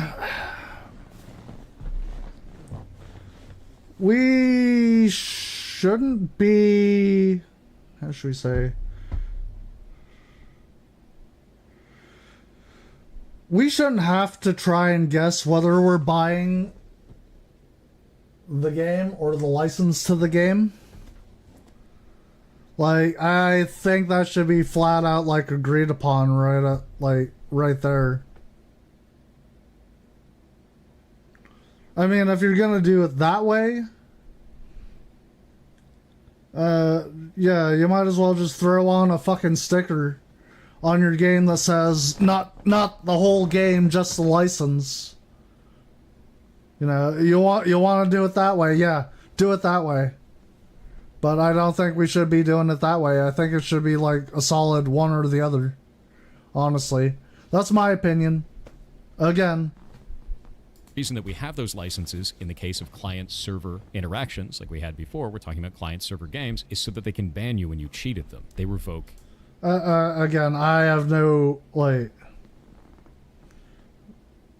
I am literally just developing my opinion on this, just like going through these videos. I'll have to watch the next video here shortly, but license. That's why they revoke your license, to protect the gameplay of every other player that you're impacting when you cheat at these games. That needs to exist. Oh yeah, if you cheat at these games, yeah, fucking I don't know why that hasn't been done yet though.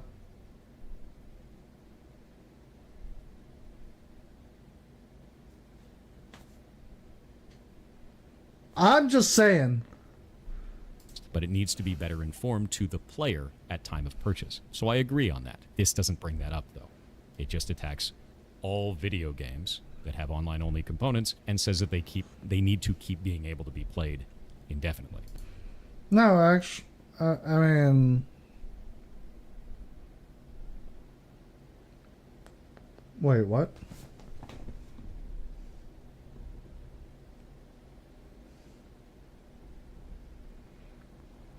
I don't think that's actually what's being That doesn't said. make any sense to me. Aside from that, a lot of people really like live service games. Wait. Damn it. I really hope I'm not creating a whole fucking third fucking viewpoint and shit. You know what? I'm just gonna shut up and finish the video. As they exist now. So trying to kill off all live service games, as some people have said online, doesn't make any sense either. Live service games are a great way to get away from the real world. They're about social interaction between players. Some people get married in them. Some people met their spouse in them and then got married in them. It's a really cool thing for a point in time in which you're having that social experience. And to destroy that just because you don't like them is very weird. I don't think that makes a lot of sense to me. I also don't think it makes sense the way that Ross is posing this is why it's going to pass. I think that's incredibly inflammatory and could lead to a lot of damage to both what he's trying to stop and to games as a whole. To say that the government just doesn't care and this is an easy win and we're going to get it through is disingenuous. You're talking about a multi-billion-dollar global industry. To think that the government isn't going to be meticulously looking through this and looking for flaws and holes is absurd. So I don't think that's honest at all, and I find it disgusting. So for everyone who's mad about that, fine. Be angry about it. I'm not going to change my stance on that because I can't agree with this, both as a dev and a player. I see the danger involved, I see the vagueness in the language, and it doesn't make sense to me. If we want to fight for better conditions for players, then fight the actual problem. Don't make new ones. Hi. Okay, damn. Now I need to go and...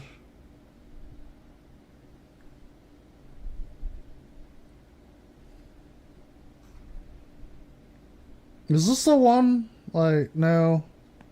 Where's the response video to this?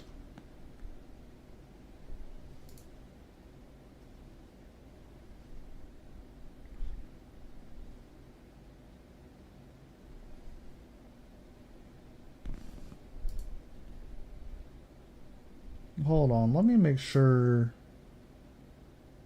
Oops.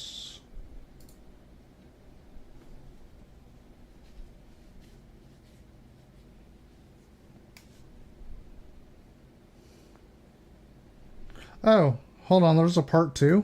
Hi, my name is Jason Thorhall, also known as Pirate Suffer, and the other day I put out a video called Stop Killing Games, saying why I would not support the initiative. Overall, it was actually quite positive. The analytics on it show that people really think it's a good idea. There's a huge amount of like ratio, and I received hundreds of comments from developers thanking me for putting it out because they can't speak publicly while they're at a business or a job elsewhere. A lot of the times, major companies will fire you if you are speaking out of turn and cause a PR disaster for those companies. And since this is such a popular thing among players, most devs aren't going to say anything to you. So I am. So let's discuss the most common requirement of the initiative, which is games have to be left in a functional, playable state. Now, what happens if that game is a online-only live service game? Well, if you want that to stay in a functional, playable state, that means the devs have to release either server binaries or somehow carve off the game to be a single-player experience now. Some way to keep it functional and playable, right? Now, many of you are requesting, yes, I should get the server binaries so that I can go and make private servers for this.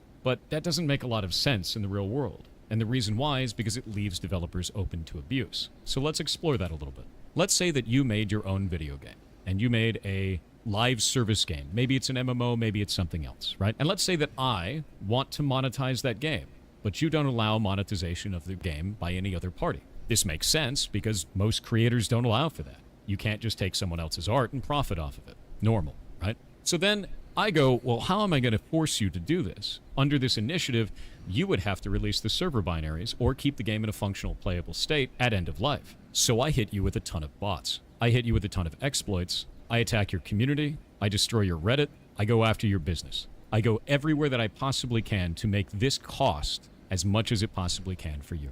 And it's not hard to do this. We saw the exact same thing happen in TF2 recently. The massive amount of... Wait, Team Fortress 2 plummets to overwhelmingly negative on the... Okay. bots that were attacking the game. This is not infeasible. This is something that is very easily attainable today. And let's say that this goes on long enough that your game dies because you can't afford it anymore, and your studio has to shut down. At end of life, you now have to release those server binaries to keep the game in a functional playable state. At which point I take those, I create a private server, and I monetize it. And some people have said, well, simply don't allow monetization of the server. Well, who's going to enforce that? If you want a government initiative to enforce that, that means the government has to build a registry of all of those games and all of that intellectual property that shouldn't be monetized, and then somehow enforce that with no one owning it because those studios have shut down. That's going to be a massive burden. On top of that, if you want to go...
Okay,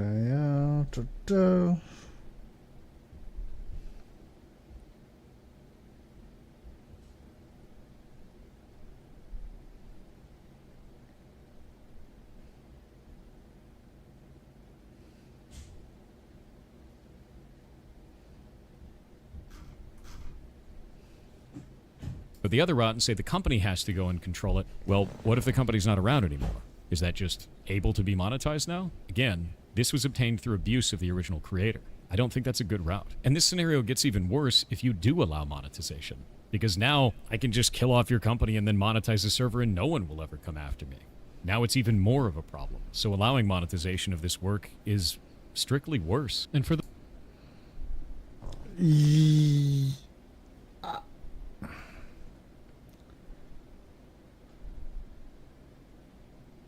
I think he forgets that there's a whole nother step there.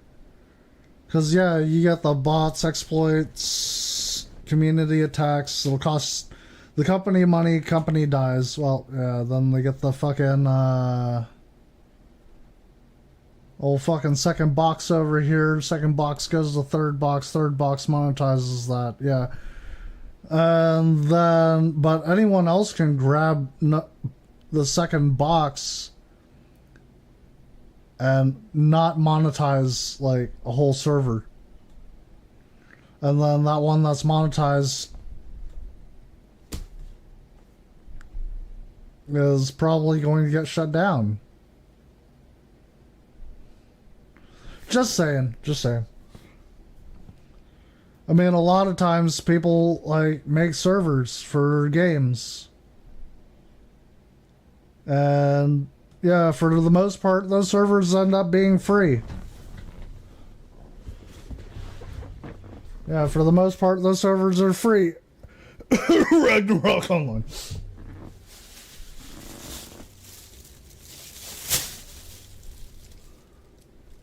Yeah. So,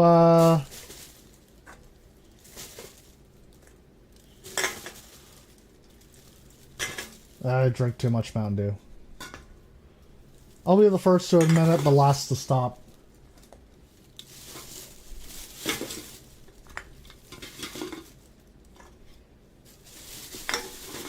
But anyways, yeah. I'm saying there's plenty of games out there. Actually, you know what? Like, funny enough is like, I used to be really into like vampire games, and there's another vampire game out there. I don't actually think it exists anymore. I mean, like, the community was kind of shit though. I mean, I don't think all Koreans are like that, but yeah, it was a Korean game. I don't think all Koreans are like that though. But yeah, the community itself was kind of shit, racist.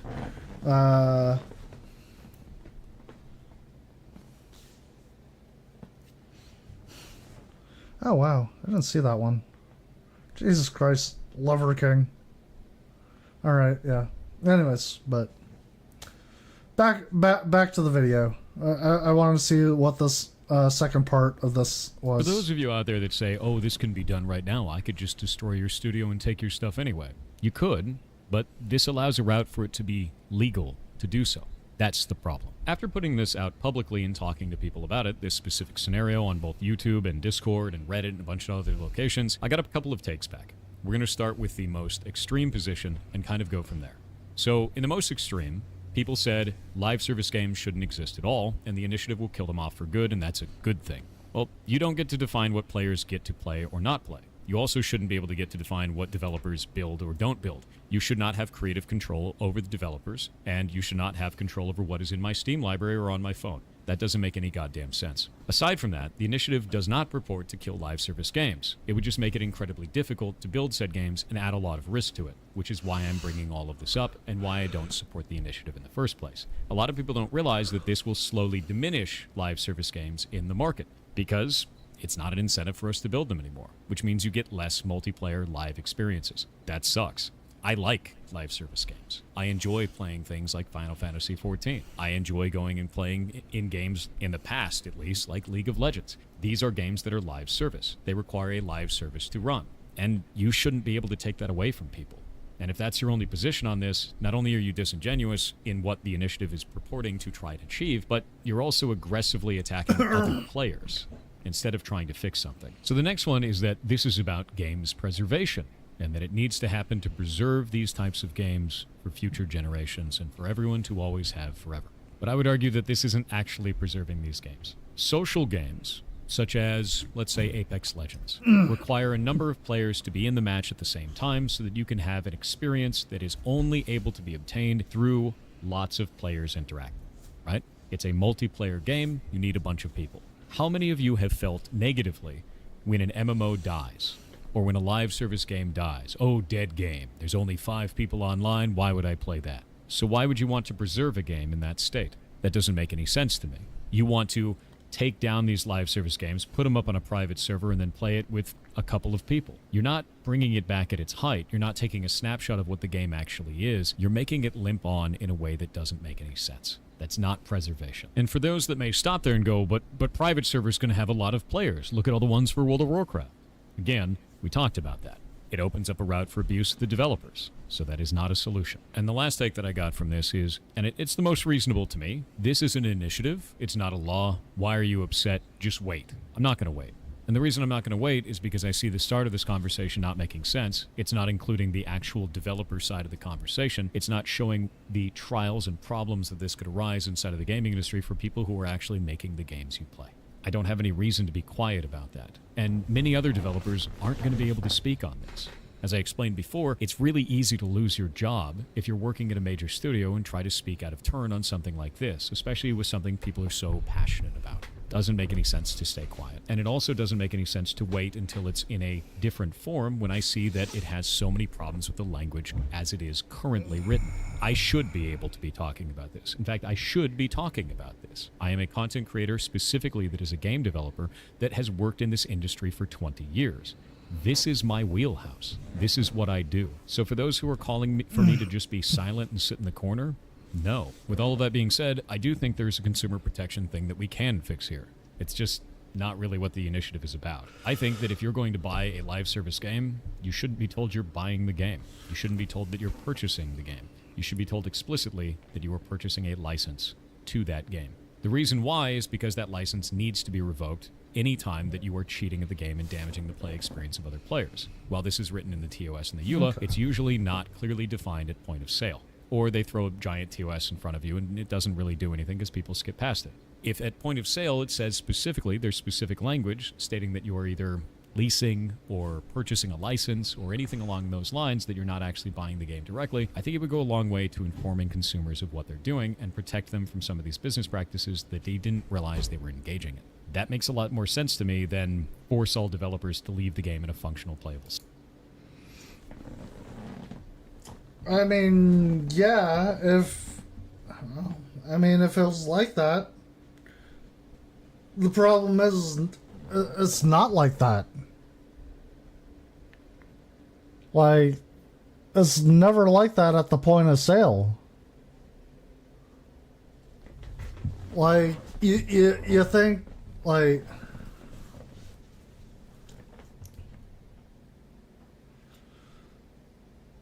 I don't even think they even, like, show you the EULA at the point of sale. Actually, you probably never see it at the point of sale.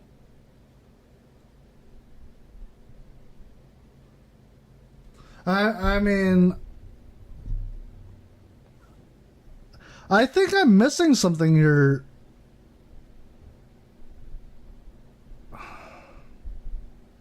Let's continue. Let's continue. And that's about it. That's all I really wanted to talk about with this. I hope that's clarified some things for some of you and some of the dangers that this can cause. No, I'm actually even more fucking confused now. Hold on.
Okay. Yeah, you can't just bring up the bot issue with Team Fortress 2 and not bring up that community-run servers were, for the most part, completely safe from them due to them having active maintenance and moderation. That's not honest.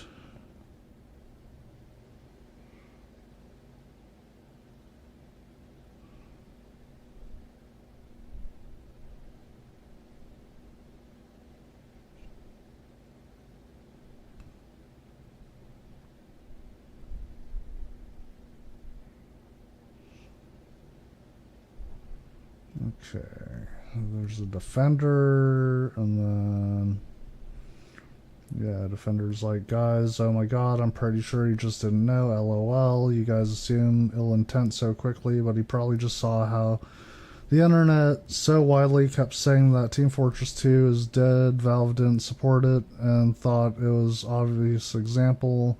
He's the Blizzard guy, not the Valve guy. Okay.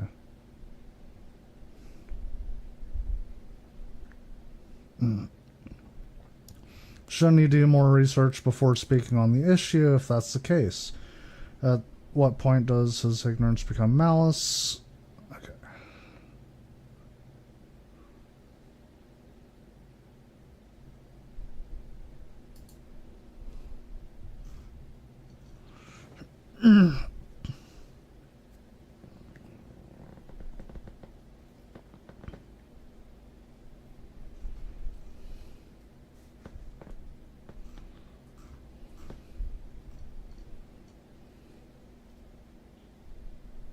Okay, so I seen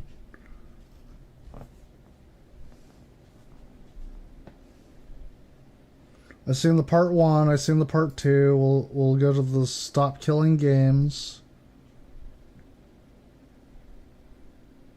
It was 4 days ago.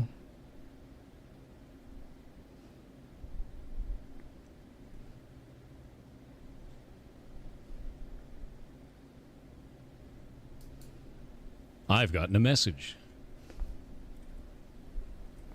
I got a message from Ross, who's the person behind the Stop Killing Games initiative. This is Ross, the guy from your video you responded to at 10:24. Based on your response, I think there's a combination of value. Wait, is this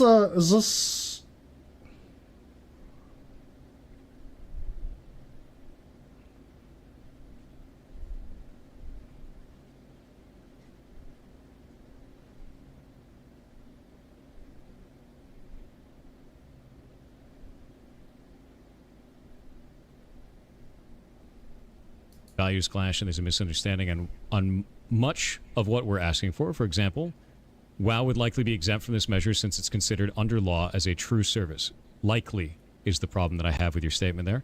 In other words, the customer is told explicitly that their access ends at the time of payment. Most live service games do not do this, which could run afoul of EU law. Most is patently incorrect.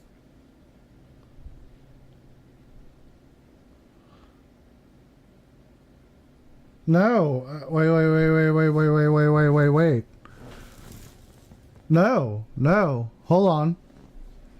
For example, WoW would likely be exempt from this measure since it's considered under law as a true service. In other words, the customer is told explicitly when their access ends at the time of payment. Most live service games do not do this, which could run afoul of EU law. Yeah. Most live service games don't do this.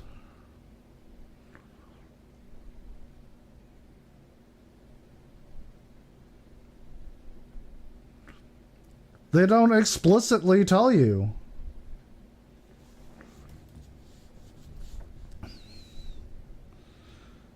Like, it's buried under the EU. It is buried under the EULA.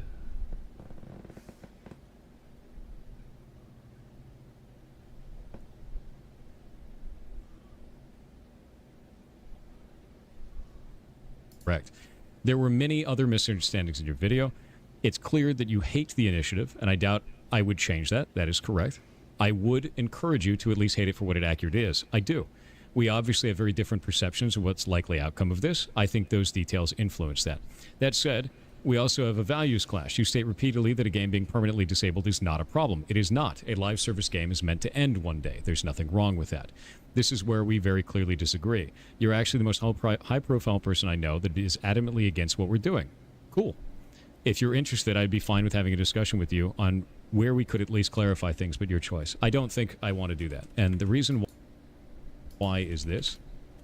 It is because specifically your video that made me not interested in wanting to talk to you. It is specifically this portion of your video, right here, where you discuss reasons why your initiative could pass.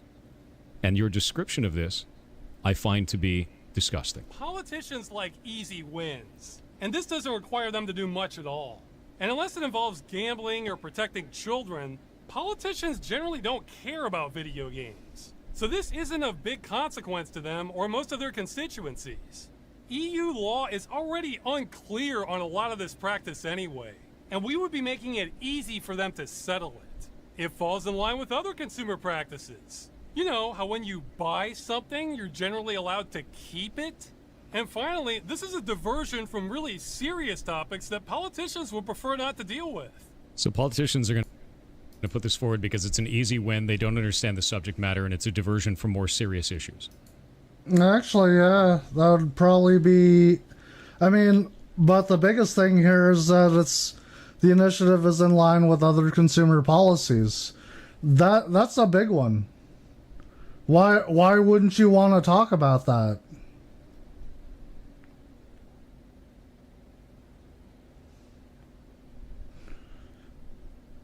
Okay, yeah, here we got comment by Professor Curious. So this guy wants us to get scammed and hates easy wins. Apparently so. He has no respect for consumer advocacy. I'm starting to get that. I mean, fair enough, he's allowed to be wrong, but God, could he be further on the wrong side of history? Yeah,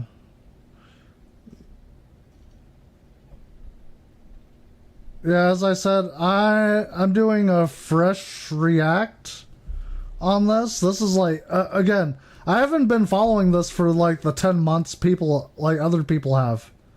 Like literally just getting into this today. So...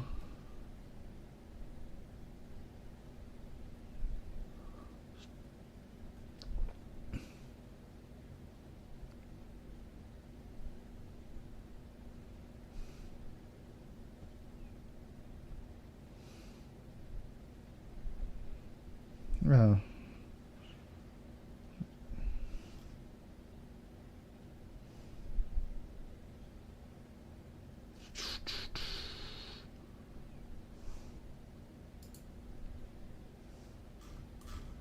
Okay.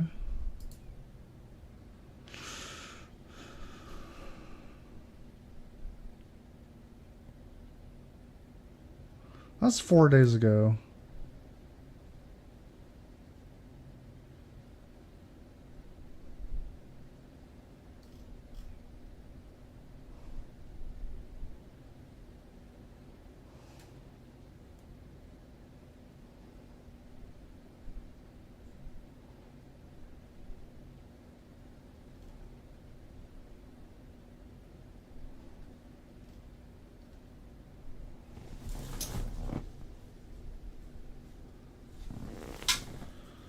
So, let me get the highlights straight, or like the main points.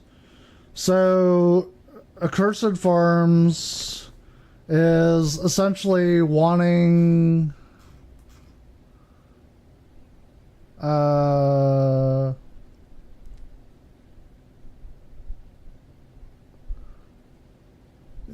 he's in support of the initiative to keep developers from like continuing the shitty practice of like of the whole you only bought the license, not the whole game. And I'm guessing Pirate Software is all about like, man, I wish I had someone to bounce this off of. God damn it.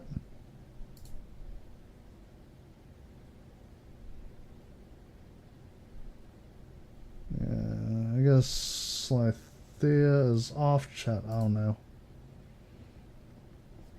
So, okay, well. So yeah, again, Accursed Farms is trying to get this straight here about game companies, developers not pushing the whole fucking you only bought the license like deal. And Pirate Software is like, oh, well, I'm guessing he either, like, misunderstood the whole thing? Or is he doubling down and saying that, like, no, you should, like, if they tell you outright that, like,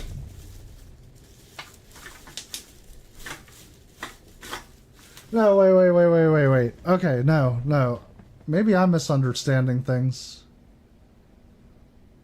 Because Accursed Farms isn't all for, like, ending the whole, like, licensing. If they tell you outright, then yeah. Yeah. Like, if they told you outright and you agreed to it, that's the thing you agreed to. But if you... But if the company hides it...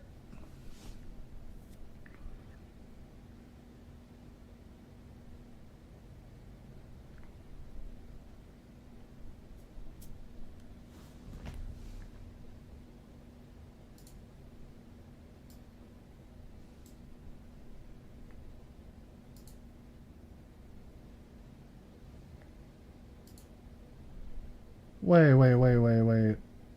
I think I'm confused. Hold on.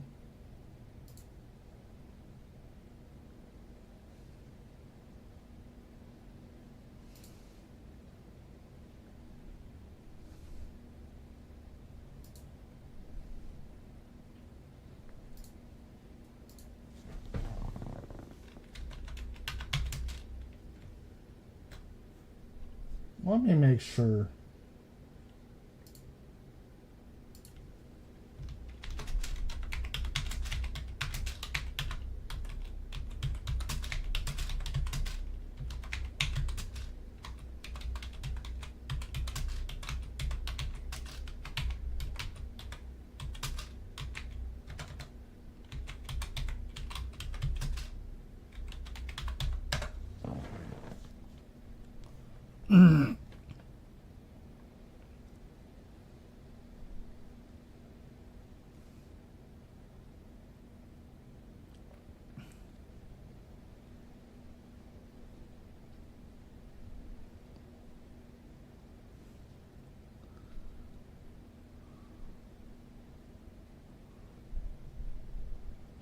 Yeah, I have no clue what fucking,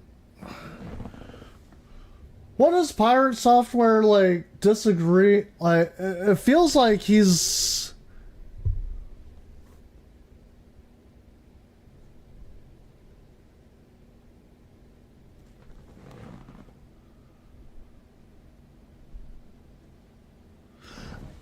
I feel like Pirate Software is agreeing with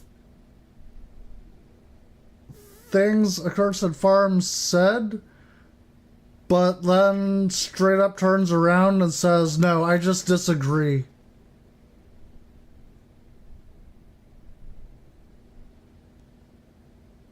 And won't support this initiative.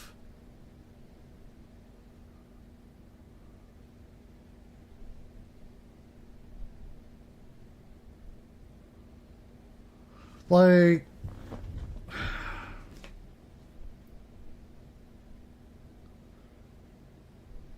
bro, I should have followed this like right off the bat, but yeah.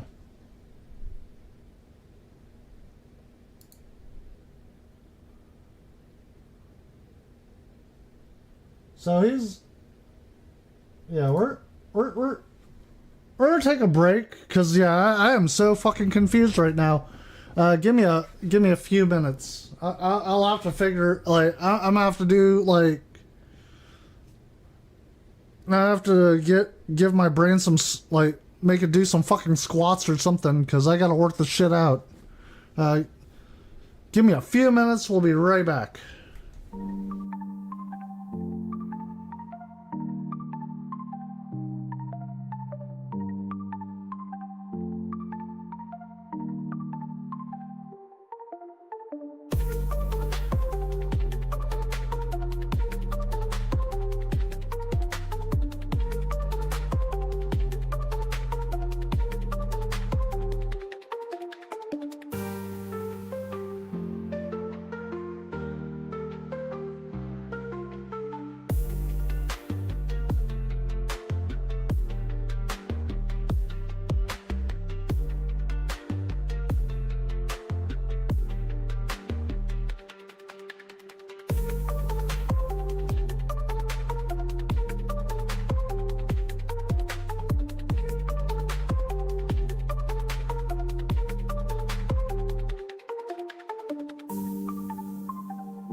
Okay, and we are back, and yeah, I had to get some clarification, because, I mean, honestly, watching Pirate Software stuff, I kind of felt like I was getting gaslit, and, like, I think I got it, like, all settled now. So, from what I, like, gleaned, like, how should we say? Pirate Software, like, agrees with the sentiment, but doesn't want it legalized.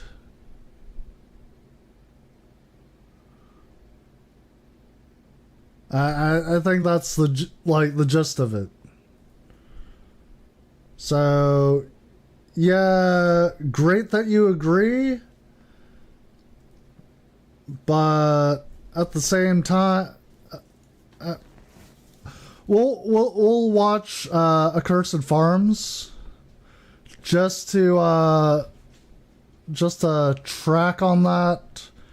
And then we'll go through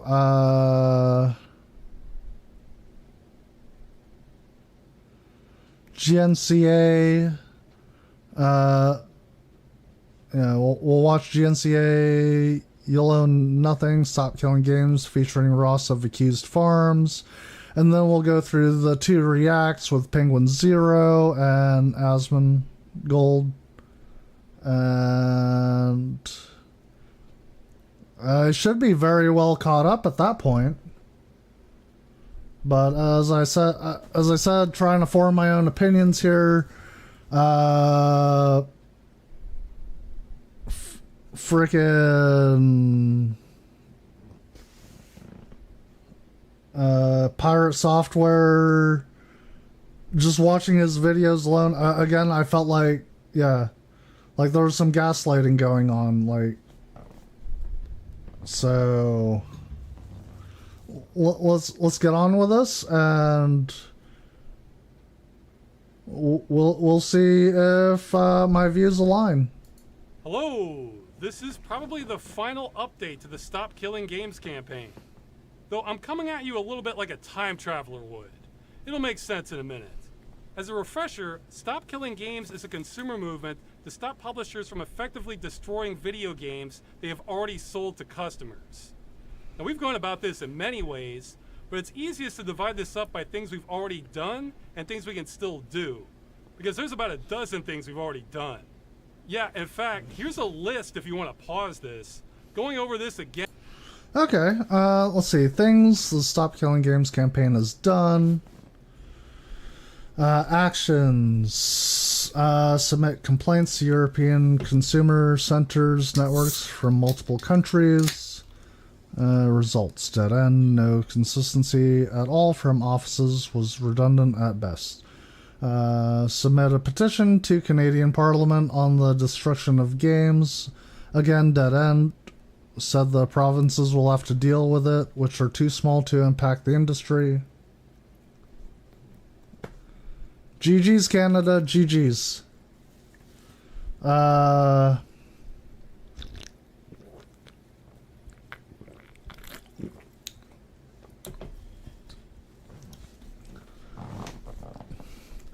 That's the thing with, like, that's one thing I don't agree with Canada. So there are certain things that they like to, like, consolidate. But, like, yeah, like, death records, they'll consolidate death records for the country as a whole. But, yeah, when it comes to, like, impacting, like, actions of developers and stuff like that, like, enacting actual fucking laws, oh, yeah, it's, the responsibility of the provinces to have to deal with it, yeah. Again, GG's Canada. You're fucking awesome. That was sarcasm, by the way. Make contract with the BUC to influence the EU Commission ongoing. Submit complaints to the... Jesus Christ, I don't even...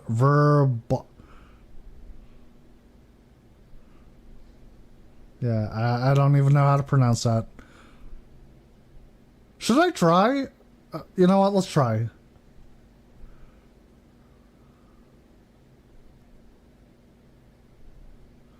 Verbraucherzentrale on the crew.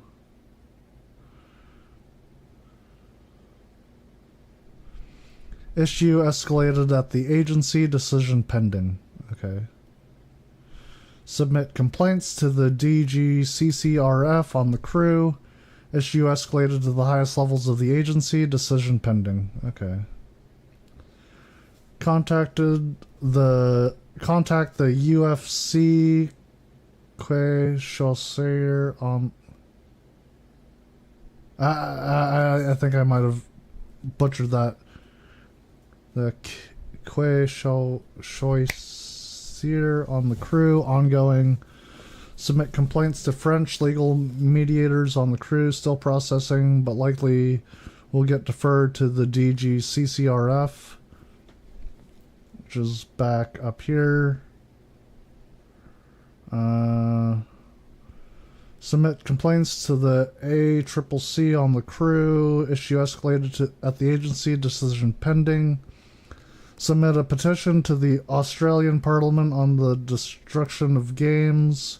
Said they won't act. The ACCC should be contacted instead. Okay. Worked. Ask questions of the EU Commission on the destruction of games. Said there could be a violation, but it has to be handled through the member states. Initiated a lawsuit in Brazil on the crew. Can't read it past this freaking closed caption. Let's turn the... there we go. Yep, turn off closed caption. Failed due to us requiring sales figures on the crew in Brazil to proceed, which we don't have. Tell you what, Brazilians, if you're watching this, sorry, it's in English, but those of you who can speak English, pass this around. Yeah. You could likely get action, started on it. Tell your fellow countrymen.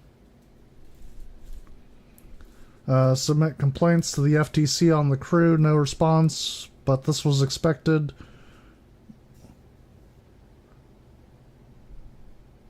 Yeah.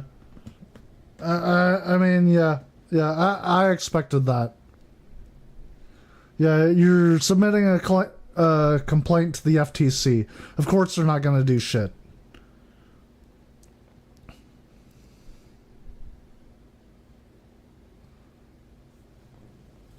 They literally require everyone else to act before they act. So, yeah, if you want change, you got to get every other country on board. And then the FTC will be like, oh yeah, we're all on board for this.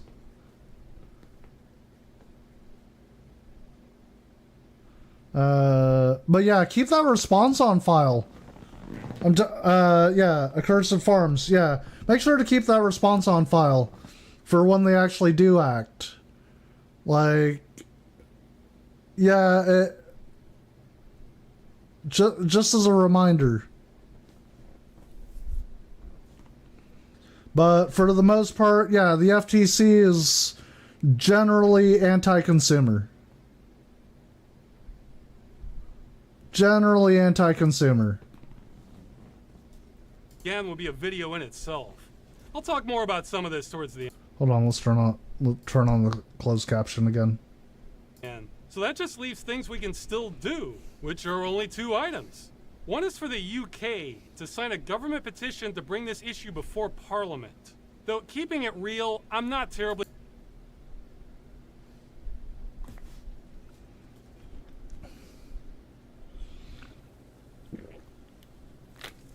Okay.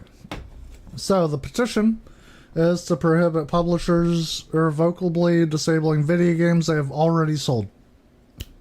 All for it. All for it. You already sold it. You didn't, like... Yeah, you already sold it.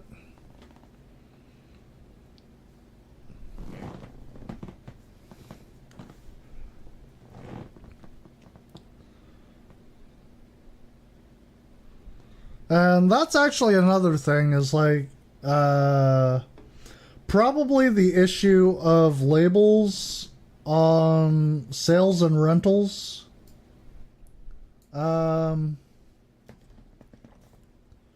Yeah, you should not constitute something as a sale if you're only buying the license to it.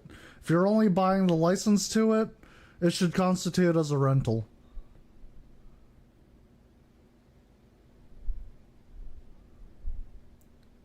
So, language actually needs updated. That's actually probably one thing you should add to it. Yeah. Optimistic about this one, since the government response has been a mess by every definition. It's a long and boring story, but the short version is it's hit a bureaucratic roadblock and will stay stuck unless it gets more signatures. But the one that has a lot of power, so much so I think it could change the course of gaming history, is the European Citizens Initiative. Now, I said I'm approaching this like a time traveler because with the trajectory we're on, these are both going to fail. So I figure, why wait until they actually do to tell people? Both the petitions end in July. The Citizens Initiative in particular on July 31st. What's today? June. Okay. This video probably won't change the timeline. It's just a last-ditch attempt to wake people up on it. The European Citizens Initiative failing kind of stings. Again, this one is crazy powerful. But the hurdle we just couldn't get past was that it requires 1 million signatures from citizens of EU countries. And we've only made it just under halfway. That's really too bad, because I have high confidence this would have solved the problem of publishers destroying video games. Now, why do I say that? What a lot of people don't realize is that in the EU especially, it's almost a state of lawlessness regarding the practice of game destruction. Okay, I don't want to put people to sleep here, but the quick legal argument is that the vast majority of games with an online requirement say they can be terminated at any time for any reason.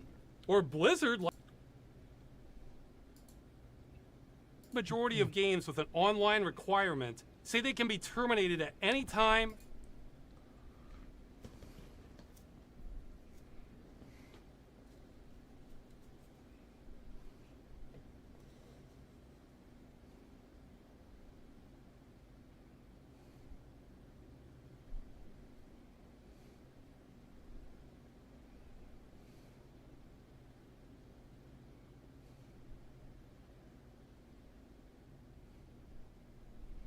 Yeah, the language on this one, on the termination in the EULA, is also pretty vague.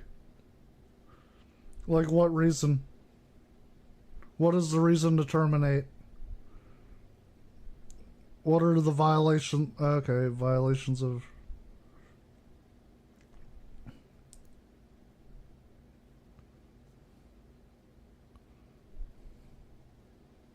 Yeah.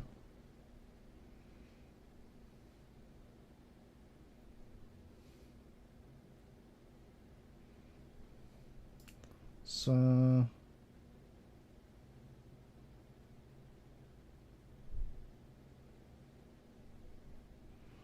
Yeah, changes to the ULA or the product. Again, they can change, like, that's another thing is, again, they can change the ULA at any time, and they don't have to tell you. That's actually really, like, when you think about it, it's really highly sus. And that's what I expect of Ubisoft, honestly, is sus terms and conditions. So, yeah. For any reason. Or Blizzard likes to say any or no reason.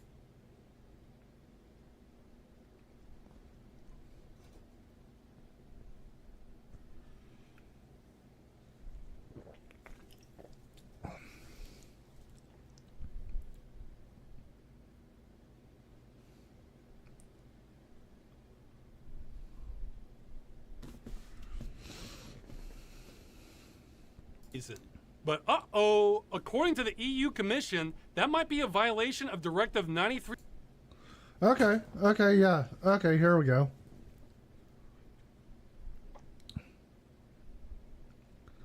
Yeah, so... answer given by Vice President Jourova on behalf of the European Commission. Okay, Directive 93-13 EEC prohibits unfair terms causing a significant imbalance in the parties' rights and obligations to the detriment of consumers. Man, I wish we had those. Do we have those? Probably not. Fucking FTC again. Won't act until fucking the last ones to act.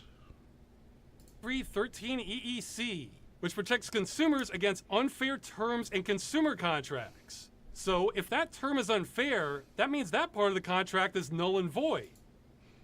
Okay, yeah, I see where he's getting at. Okay. Nice. And if it's null and void, then what does the law say about how long your purchase lasts? Well, it doesn't. That's the whole mess. So if there are no legal guidelines, what are consumer expectations for how long video games last? Well, indefinitely. Even the average online multiplayer video games from the 90s can still work today if you didn't change the hardware or software.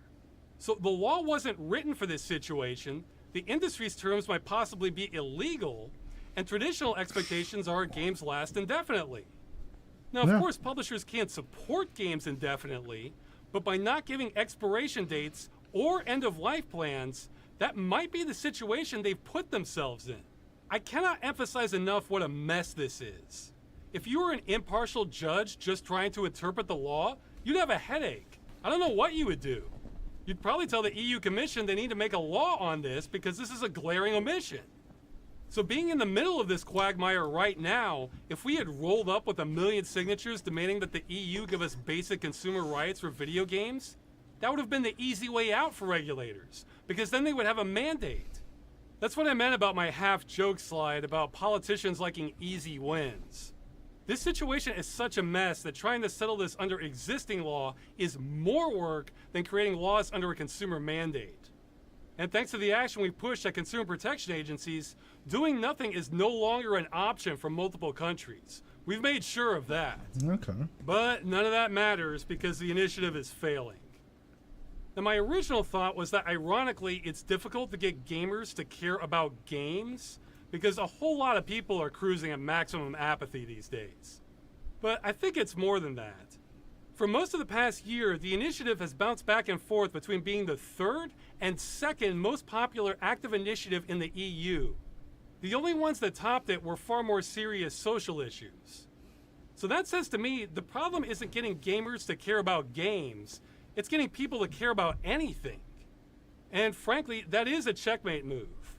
If people can't care enough to write their name on a form to protect their rights and stop things they care about from being destroyed, then yeah, I can't do much with that. I am not a Care Bear that can shoot light out of my stomach to make people give a damn. Plus, it's hard to know how many people don't care and how many never knew about the initiative in the first place. It's certainly not for a lack of trying. I mean, I have to admit, I didn't even know about the initiative myself. Then again, it's an EU initiative and not an initiative for a petition in the United States. Again, we'd probably also still be fucked, even if we actually had enough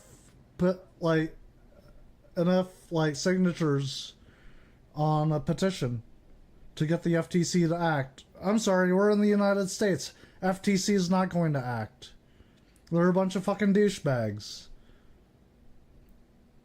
And again, won't act until everyone else has. When they're being surrounded, then the FTC will probably act. Or they'll wait until someone else actually works the law, works around it. So that's the thing about a lot of government agencies, especially in the US, is that they do not like to do the work. Like, if someone else can do the work, fucking great. That's bureaucracy for you, though. Like, it's all about trying to get someone else to do the work, so you don't have to.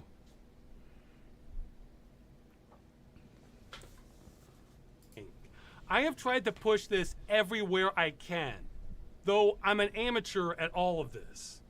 I have a medium-sized YouTube channel for making comedy videos involving gaming. That's it for my advantages. Now, I've tried to leverage this to push the initiative, get as much help as possible, but I've never been great at marketing and networking, you know, stuff you need on a campaign. Bro, I feel you. I am not that good at networking myself. I mean, I have actually been trying. It's kind of been paying off. So, but we're getting around to it. But yeah. Oh, anyways. Yeah, in fact, I never wanted to do any of this. I've been beating the drum on the problem of game destruction going on 10 years now, but the problem only got worse and worse, and nobody was doing a damn thing about it. So when the opportunity to do something finally presented itself in the form of the biggest game shutdown from a European company, I pounced on it as hard as I could. So I've hated doing almost every aspect of this campaign and will be very happy for it to end. But I would have hated myself even more if nobody stepped up to do anything. So in light of that, I think our exposure has been phenomenal. We've gotten a lot of support or just fair coverage from major YouTubers. Some ordinary gamers, Yong Ye, Louis Rossman has been a bro especially. Gamers Nexus, Linus Tech Tips, Game Linked, Philip DeFranco, Asmongold, Black Panther, Second Wind, including Yahtzee and the other Frost, Spawn Wave, Civi 11, Mandalore Games, Bellular News, Digital Foundry, Josh Strife Hayes, Tech Tangents. Honestly, it goes on and on. I'm leaving out a lot of people. My apologies on that. We've gotten game news outlet coverage. PC Gamer, IGN,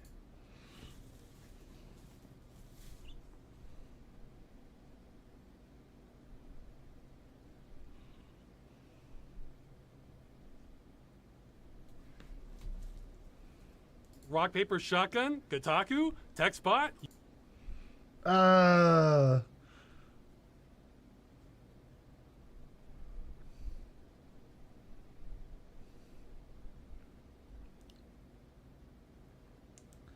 I'm sorry. I mean, yeah, I threw in Kotaku and IGN and PC Gamer. I mean, great that he's getting a lot of media coverage, but those places are just icky. Some of those places are icky.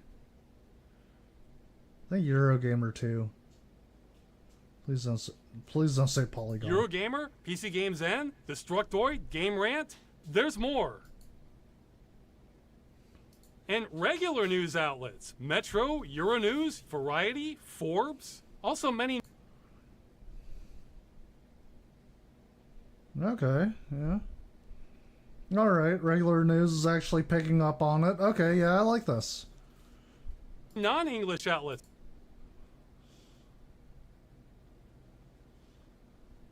For France, Germany, Italy, Poland, Hungary.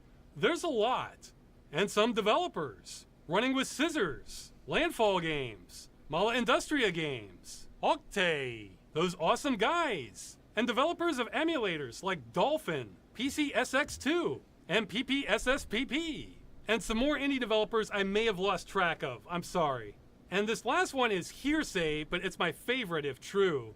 Developers from Ubisoft Ivory Tower. The people who made The Crew, which is the game we used to get all this action rolling in the first place. Yeah, it turns out a lot of developers who spend years of their lives working on something don't like seeing it destroyed by publishers.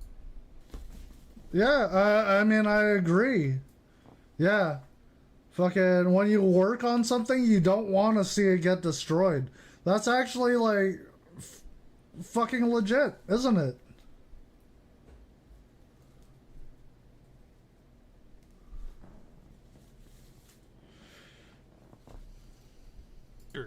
Who'd have thought?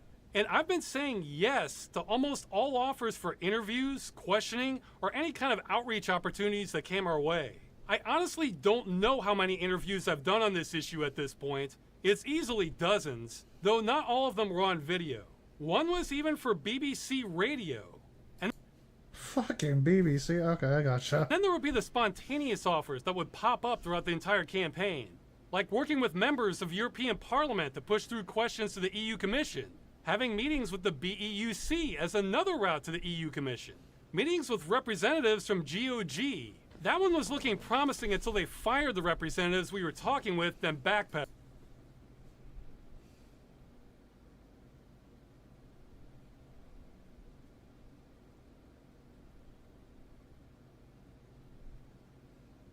That sucked. Meetings with representatives from Heineken. Yeah, I didn't see that one coming. Okay. Heineken, of all companies, supports the initiative because it ties in well with some gamer lounge campaign they have going. That one.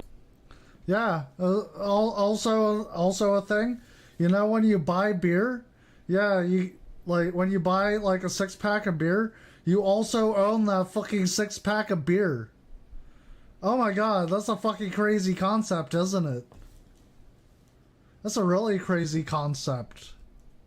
Was going to be a huge boost for us, but they ended up having.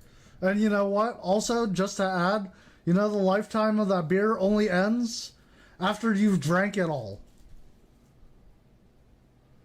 But if that beer could last forever, you'd own that fucking beer forever. Just saying. To postpone it a year, which is too late. I've had meetings with Fudo, F-Camp. Probably the funniest of these was another member of European Parliament who was also on the Committee on Culture and Education. Their staff reached out to me, set appointments, canceled, then kept having to reschedule 3 times. And this is all on top of the day-to-day outreach, organizing, and just basic communication with God knows how many people. Again, I've hated doing this because I have to fight all my instincts not to bother people. I hate being a pest, but you kind of have to do some of that when campaigning. At this point, I've written a couple thousand emails connected to the campaign, trying to do outreach, research, and just keeping things together. I haven't done that much on Twitter because I don't have much of a presence there. Same goes for Reddit. Yeah, Reddit. I received so many reports of promotions of the initiative being deleted. And some of the ones that stayed up are some of the most hostile to the initiative that I've seen. Yeah, isn't Reddit just a wonderful place to be nowadays? We did get a Discord launched where people could independently organize, so I wouldn't be bottlenecking anything if others had better ideas on what to do. Okay. I believe currently they're trying to contact TV stations about this in Europe, something I never would have had a clue how to do. That's exactly the sort of thing I was hoping would emerge. Yeah, I really want to emphasize that from the second the initiative launched, nothing had to go through me. It's been there in public this entire time with each. Okay, yeah, so, I mean, he didn't even, I mean, in a way, he didn't even really start this. Like, it's been there. I completely agree, yeah. No, you stop killing video games, and, I mean, honestly, like, companies think they can get away with it most times just because, like, there's no law. There's no law. Yeah. And I think the worst part is, then you got guys with a little bit more, how should we say, airtime, like Pirate Software, who don't support this shit because, like,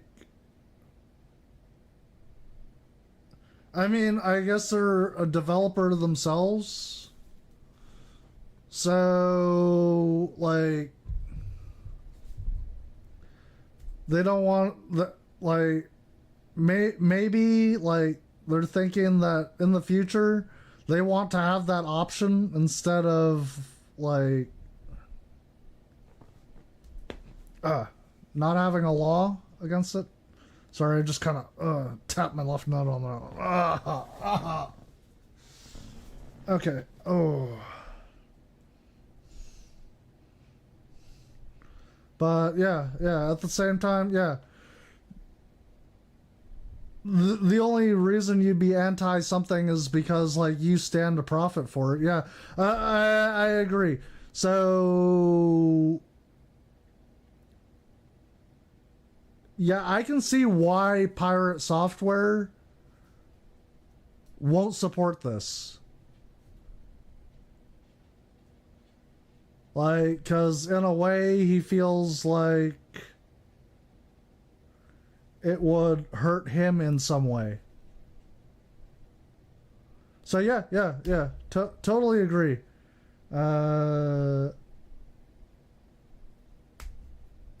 Like, yeah, don't destroy. Yeah, stop killing games.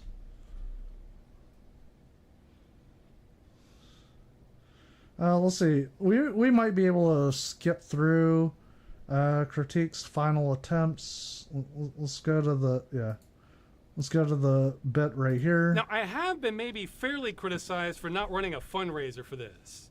There are reasons for that. The first is, until recently, I didn't know where we would spend it. People would say, buy ads. Yeah, that's a thing. Like, even like me, like, if you were to run a fundraiser, first thing, like, you need planning. Like, you really need planning. You can't just do a fundraiser just because. Like, where are you gonna spend that money? Yeah, ads would probably be like the way to go. Don't let anyone know I told you this, but maybe you could bribe a few politicians. You know what I'm saying?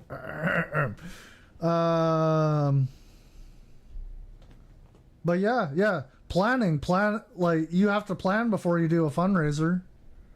Just saying. But the initiative could be considered political, and YouTube doesn't allow political ads in a lot of EU countries. Okay, yeah, okay. Oh, okay, that is a problem, yeah.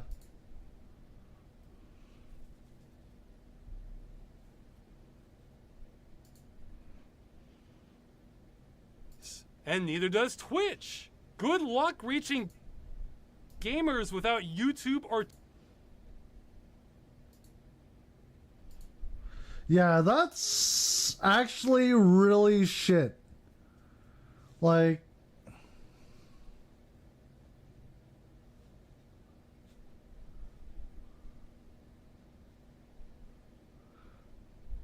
Yeah, you can't post political content, and this isn't even really political.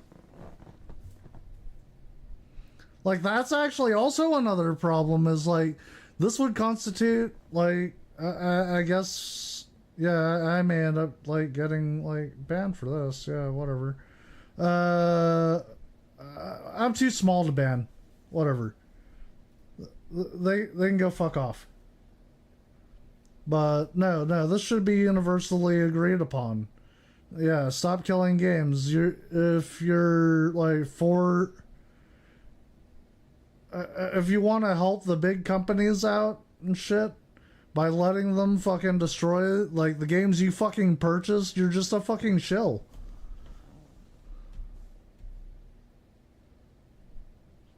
But this isn't political. This is something everyone should like kind of get behind, you know. This is consumer rights. Twitch. So taking money with no plan, that's a grift. And another reason is I am one of the worst people to manage that sort of thing. Financial paperwork is an Achilles heel of mine. Yeah. No, I also agree on that part. It's like, yeah, you need someone to like deal with the money, like be accountable for it. Yeah, I understand. And seems to take me 10 times more effort than anything else. I mean, I can do accounting, budgeting, math. That's not a problem. No, I mean having knowledge of all the obscure forms you need to fill out, what all the tax laws that apply are.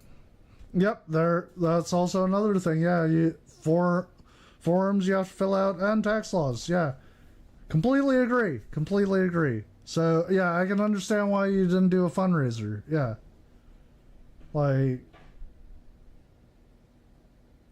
100% agree. What all the specialized terminology is, and just all the hidden rules. Now you might say just hire an international tax accountant for multiple countries. Okay, there goes a third of our funding then. So what are we even doing? I cannot emphasize how much I struggle with financial business crap like that. So the thought of me putting together a fundraiser for what might be considered a political fund that needs to adhere to laws in multiple countries, and if I make a mistake that could be considered a crime? Oh, no. That's like asking somebody with severe dyslexia to write a book report on war and peace. Okay, yeah, I get it. Anyways, final attempts. Let's see. Common opposition arguments. And that's from people who support the campaign. And that's for how I've run this campaign kind of comes down to be more popular. Yeah, sure. Maybe everybody else knows how to do that. I don't. Yeah, no. I kind of view that critique as similar to don't be poor financial advice. Yeah. And that's from people who support the campaign. For all the support and fair coverage we've received, there's been some opposition too. Though I want to say 80, maybe even 90% of people who are against the initiative are against it because they think it's doing something it's not. For example, the #1 criticism about the initiative that we've never been able to shake is that it's unworkable because you can't expect publishers to support games forever. Yeah, we know. That's why we've never asked for that. I must have said this 100 times now. It was written on the website from day one.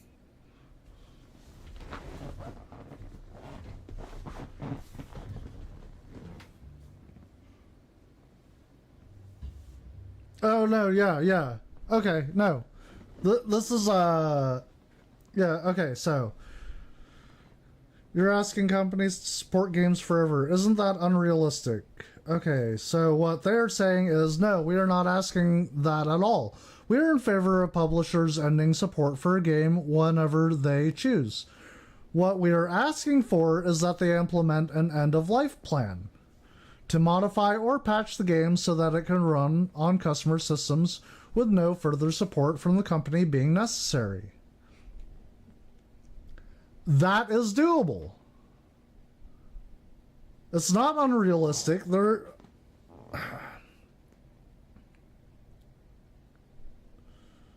Like, for example,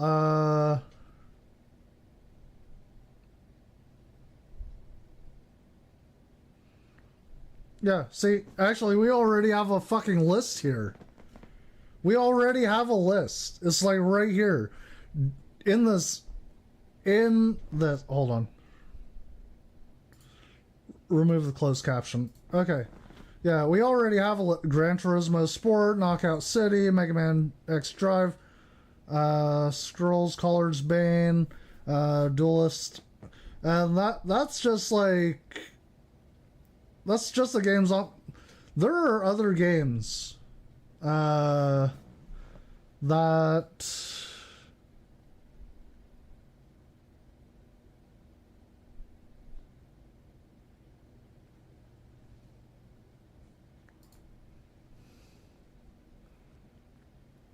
Let's say... I don't think you can see it. No, okay, you can't.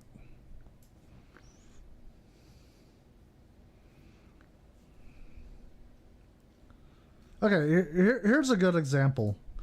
So, if, let's say, you have Baldur's Gate 3.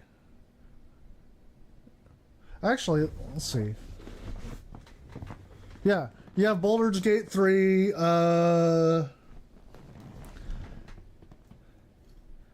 and...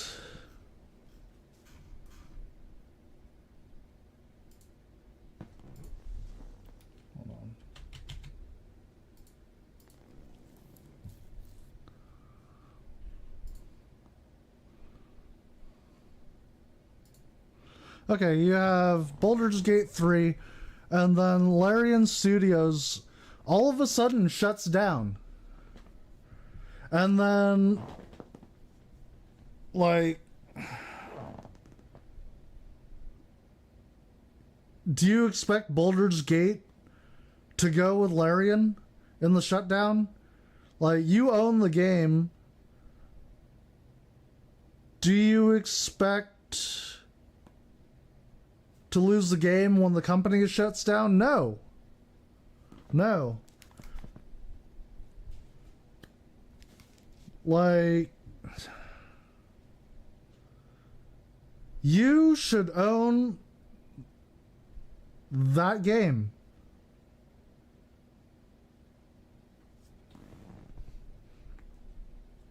Like, here, we'll take a more inline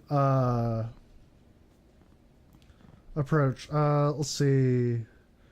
Games with okay, there we go.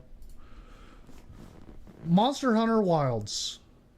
Monster Hunter Wilds. You know you can actually play the game single player? Like, they have a single player only, like, mode. But do you believe that the whole game should be shut down just because they stopped supporting online features? Or would you still like to play it, like, offline? Wouldn't you like that option? That you don't have to lose, like, your game? Yeah. I like that option as well. I think I'm all for it. And yeah, plenty of companies can, like, you can do it. You can do it. And honestly, if you have, I would say if you implemented an end-of-life patch towards the end of the life of the online feature of the game, we wouldn't have these issues. You continue playing like, again, like Monster Hunter World. You don't even need online, honestly. You can play online. You can play online. No Man's Sky. No Man's Sky, mainly single player. It does have online features. But if we lose those online features, should we lose access to single player as well? No. I don't fucking think so. I don't fucking think so. And again, there have been games with online features in which online features only, they've discontinued the online features for said games, and yeah, it took the work of, like, their community to actually bring them back. Ragnarok Online.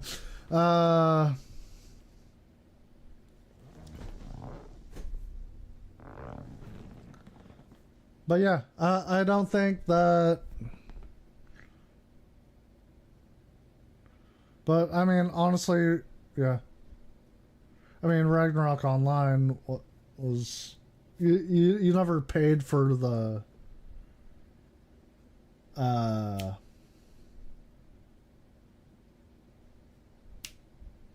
never paid for the software. In all honesty, you actually paid for the subscription.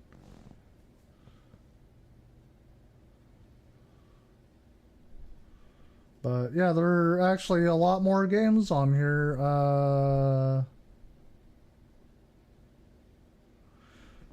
We'll even, like, extend it to hypothetical, like, scenarios. Let's say you had Tetris. Tetris is fucking OG as fuck, bro. But yeah, you had Tetris, but let's say it had, like, online features. Why the fuck would Tetris have online features? I fucking know not. But you know what? Fucking, let's say fucking you could still play Tetris. It was single player with online features, but then they removed the online features and shit. Do you think you should still not be able to fucking play and own Tetris even though you paid for it? Nah, I didn't think so. Won, but this keeps coming up over and over again. Yeah, See, that's a dumb thing. As soon as you say that's a dumb 3 take. words on requiring end-of-life plans, Not on gamers them, especially but on will the jump to some question askers. conclusion, and I never know where they're going to land. Ironically, non-gamers tend to be much better at understanding the initiative because they're not coming with a whole bag full of assumptions. A couple other criticisms are how this would violate copyright law by forcing publishers to give up their intellectual property.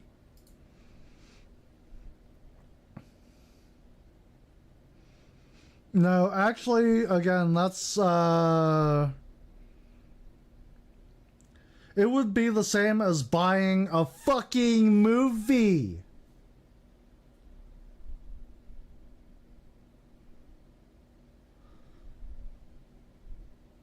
Like, do you think you have the right to redistribute after you've bought the movie? No, actually, you pretty much don't.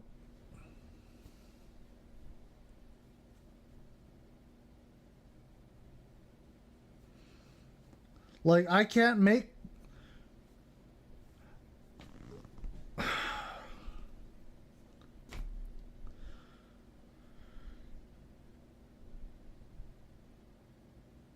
You can't... So, let's say you buy a movie, you make a clone of that movie, and you sell the clone. That's a violation of copyright laws. That would be the same with games. You buy the game, you're not allowed to clone it, reverse engineer it, and sell the clone. None of that. That's a violation of the copyright laws. You're allowed to own it, play it, yeah.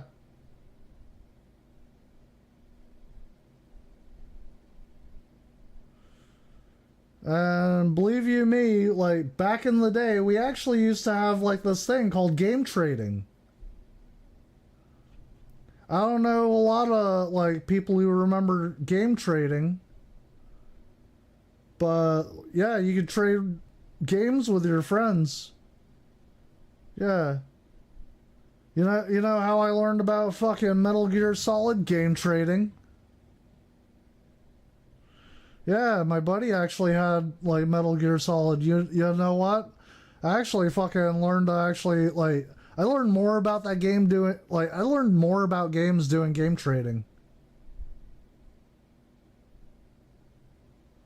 So, yeah. Not a violation of copyright. I mean, yeah. But, yeah. But, yeah, my buddy, like, when we did game trading, he couldn't just come back and, like, play the game he traded me. No. He doesn't have he didn't have it physically. Now, if he had made a clone of it and traded me the clone, and I had made a clone and traded him my clone, that would be, like, definitely against the copyright laws. Definitely. Trading clones for clones, yeah. But anyways, again, going off topic here. No, it wouldn't. Some of you may want to pause this part. Or how this won't work because of end-user license agreement.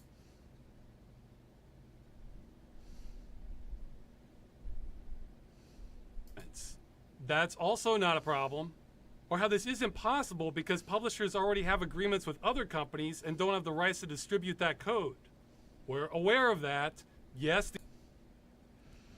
Yeah, the terms of the initiative would still be possible regardless of any pre-existing deals with publishers that might conflict with it because it's not retroactive. If passed, it would not go into effect until years from now, giving publishers time to make new deals for future games they wish to sell in the EU. For existing games where these terms would still not be possible, there are multiple options, but only the EU Commission could make the final decision on what would happen. For example, some examples are shutting down the game before the new directive goes into effect. exempting existing games from new requirements and only affecting new games sold after the directive goes into effect. Okay, yeah, okay. The initiative is still possible. Those are the ones I've seen most organically. Beyond that, there is a clear patient zero where others come from. Okay, I really don't want to do this next part, but it's become a liability for the campaign for me not to. Our biggest critic by far is YouTuber and streamer Pirate Software, who goes by Thor. If your only exposure to Stop Killing Games has been this video, then you've been misinformed. This video is by someone who does not understand the campaign, has been trying to stop it, and has been making up. All right, we're gonna take one more break. We're gonna actually go through the whole video. So if we go over, we go over, and that's fine. But yeah, we're gonna take a short break. We'll be right back. Stay tuned.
So we're going to continue on with this video.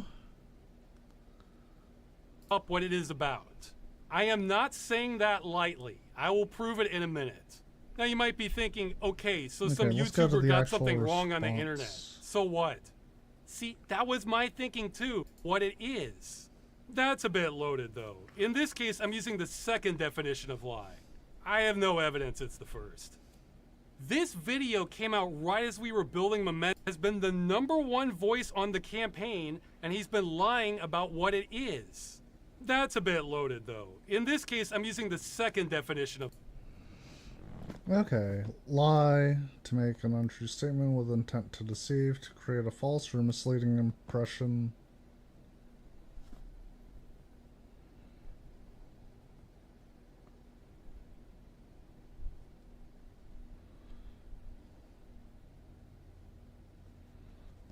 Yeah, I honestly believe, like, Pirate Software is creating a false or misleading impression of what this is actually is.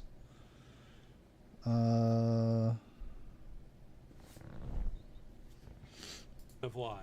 I have no evidence it's the first. This video came out right as we were building No, momentum. I believe. Then except for No, wait, one wait, boost hold in on. You have no. Wait. what it is. That's a bit loaded though. In this case, I'm using the second definition.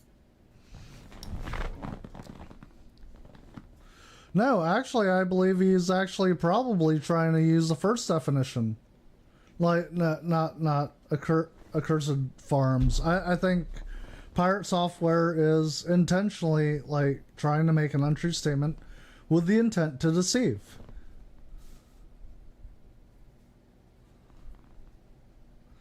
Because, like, in all honesty, it would benefit Pirate Software. Because he himself is a game developer. Of lie. I have no Game developer. evidence it's the first. This video came out right as we were building momentum. Then except for one boost in Germany, the signatures started drying up like clockwork. This put me in kind of a no-win scenario too. Because if I ignored it, then a lot of people were going to get misinformed about the campaign. But if I did a response video, which is not something I wanted to do anyway, then it might look like drama farming, which could understandably turn off a lot of people from the campaign, because it's not about that at all. So I quickly made this video trying to clear up all misconceptions and concerns about the initiative with timestamps for everyone's questions, hoping the truth would eventually come out. I can see now that was a mistake. I should have just embraced the drama. To this day, I'm still getting frequent comments and emails about the same falsehoods about the campaign that originated in this video. Well, now I have nothing to lose. If we don't get the signatures, then none of this matters anyway. So if this campaign is failing because of me not talking about this, then I'll at least correct history here on the way down. I'll get this over with and go over what I think are the biggest points of Pirate Software's videos. I'm not going to go over everything because collectively Thor has made hours of video on both me and the movement. I'd be here forever. Believe me, I could address smaller things too, and kind of already have. Alright, let's start. Okay, point number 1. Thor does not understand what Stop Killing Games is. Here it is in his words. So for those who don't understand, the Stop Killing Games initiatives is basically, we don't want single-player games No. to have DRM that the developers can turn off and thus render the single-player games inactive anymore. This is what they want to change. They need to be specific that they're talking about single-player games that do not need a server to support them. No. And as much as they want it to be about specifically games where it is a single-player game that has always online functionality, it would impact every live service game that exists, instead of just targeting single-player, always online games. No, that's not what it is. Stop Killing Games includes single-player games, but nothing about it is specific to them. He completely made that up, and I have no idea where he got that impression. This is what I mean.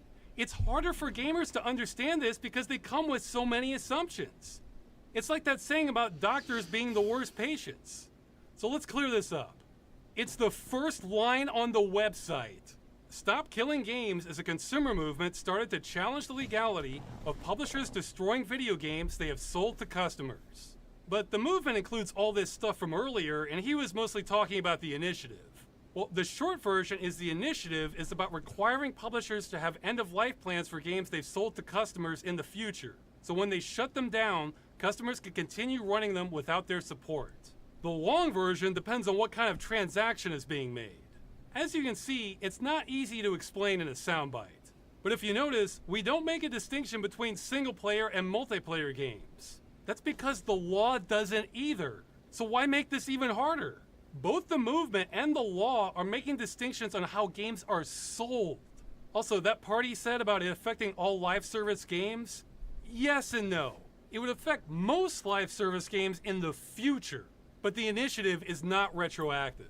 So that's one thing Thor doesn't understand, but he also seems to think this is about converting multiplayer games to single player. Once again, he made that up, and I have no idea why he thought that. Transitioning an entire multiplayer server-side game into a single-player video game, which means rebalancing the entire experience around single player, rebuilding everything in the entire... Yeah, okay, that is... Yeah, I don't think that's... Yeah, that's not what Accursed Flame is even talking about at all. Yeah, that's,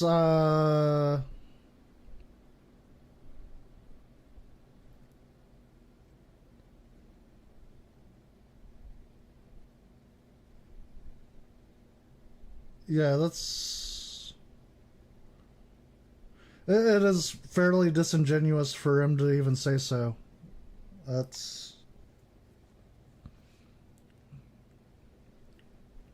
Yeah, he's not talking about making multiplayer games into single-player games, no. He's requiring it's wanting games to have an end-of-life plan.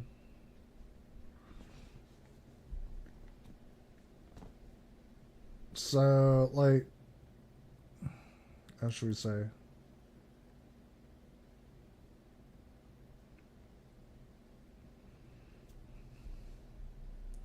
Yeah, he's already stating it. He wants, from what I can see, hold on, we'll go back here. Yeah, game sold as a one-time purchase with no stated expiration date that do not require a connection to the publisher or affiliated parties in order to function at the time of shutdown. No impact. These games would already meet the requirements of the initiative. Games sold as one-time purchase with no stated expiration date that requires a connection to the publisher or affiliated parties to function. Publishers would be required to implement an end-of-life plan so that their support would no longer be necessary to run the game once it is shut down. Easy peasy. Games that are... Oh, yeah. Let's come to that.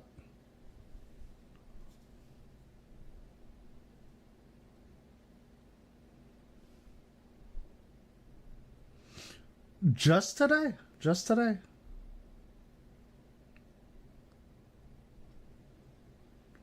Don't worry, I'll actually be doing a video on that too.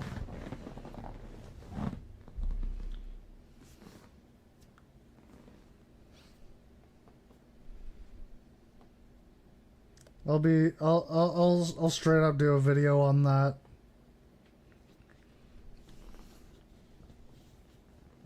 Like, believe you me, like, for all my new streamer brothers and sisters out there, I want you to have that heads up too. Yeah, we're gonna be doing a video on scammers, calling out scammers as well. Stay tuned for that.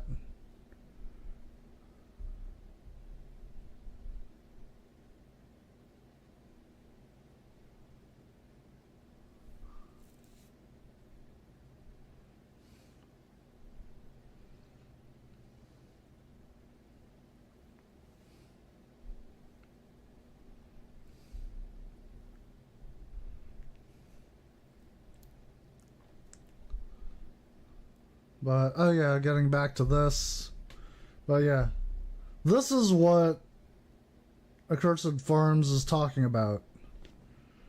But, yeah, this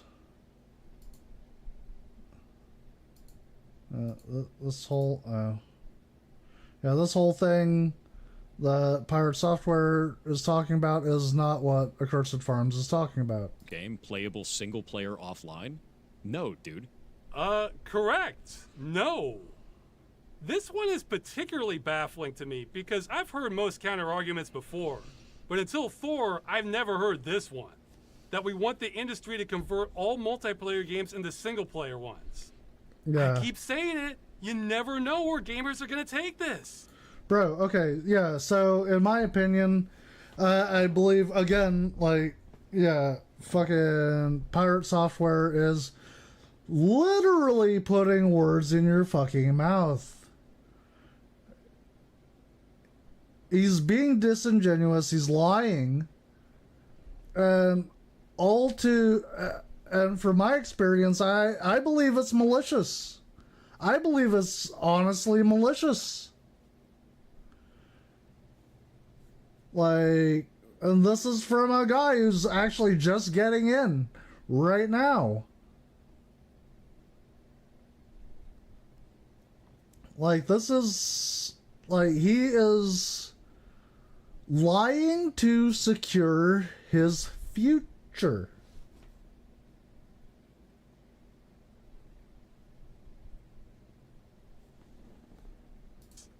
Nowhere in there does it say that it's directly targeting always online single player games. Oh, he's so close. He's so close to getting it.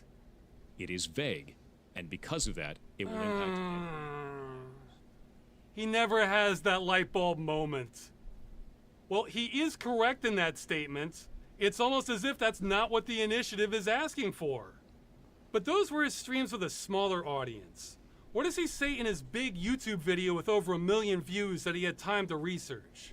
If we're trying to kill off the practice of developers putting together a live service game, pitching it as a single player experience, and then taking away support in the future. Now he's changed it again and is making up how it's about single player games are advertised. What is he doing?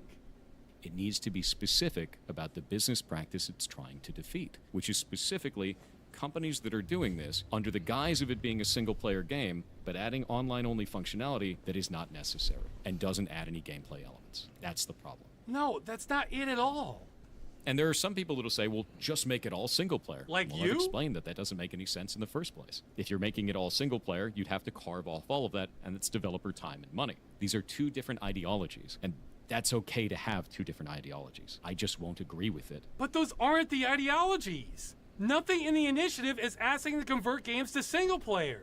Nowhere in there does it say that it's directly targeting always online single player games. Yeah, so why does he keep bringing it up? This is a total red herring. If we don't like the idea of live service games as a whole, I get it. Don't play live service games then. Don't agree to those terms. No, he's getting a new thing wrong now. We're not against them existing. We're against them being destroyed with no recourse for the customer. Just use logic. If we didn't like them in the first place, why would we care if they're being destroyed? He says he gets it, but he doesn't. Let's talk about the actual bad business practices. In the case that a studio is making a live service game and they sell it to you as a product, they say that you are purchasing the game or you are buying the game, when in reality you're actually purchasing or buying a license. Okay, yeah, I've actually gone, I've gone through this whole video.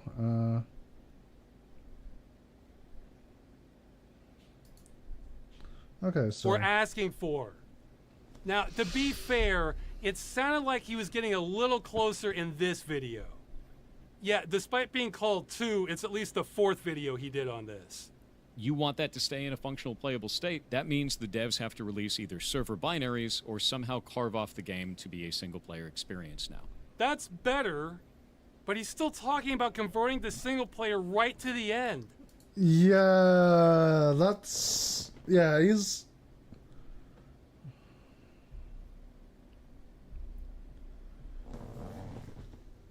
yeah, he is, in that's the right one. Okay, that's the right one. But yeah, he's in a way talking about something that has nothing to do with the actual topic. Is there a word for that? I feel like there's a word for that.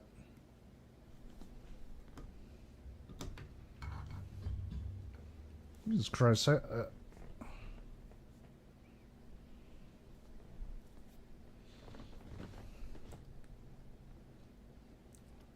don't know. It kind of reminds me of like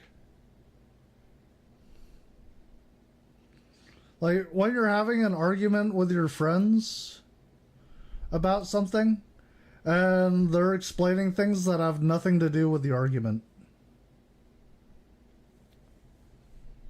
to try to make their point in the argument. I don't know if y'all have ever had that moment. I've had that moment.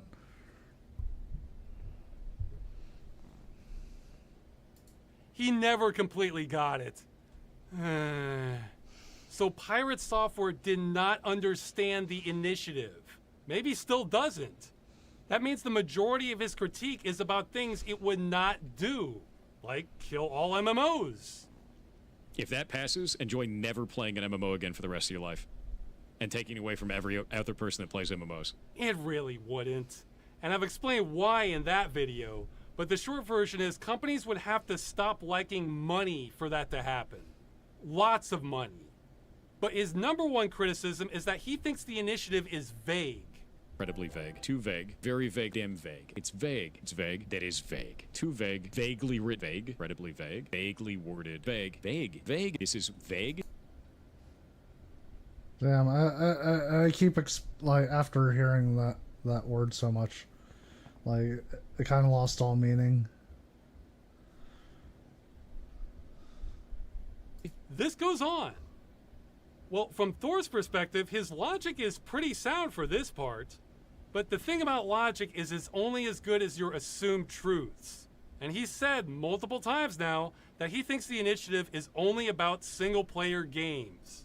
So since he's expecting the thing he made up, but that's not what the initiative is asking for, he thinks it's vague. Because for him, it is. Nowhere in there does it say that it's directly targeting always online single-player games. It is vague. Yeah, in fact, if we look at that long definition again, let's add a subsection just for Thor. Single-player games with an online DRM check. Okay.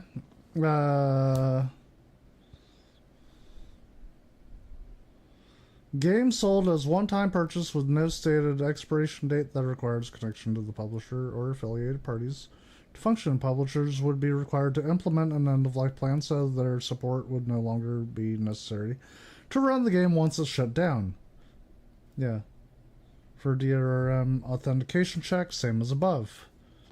Okay.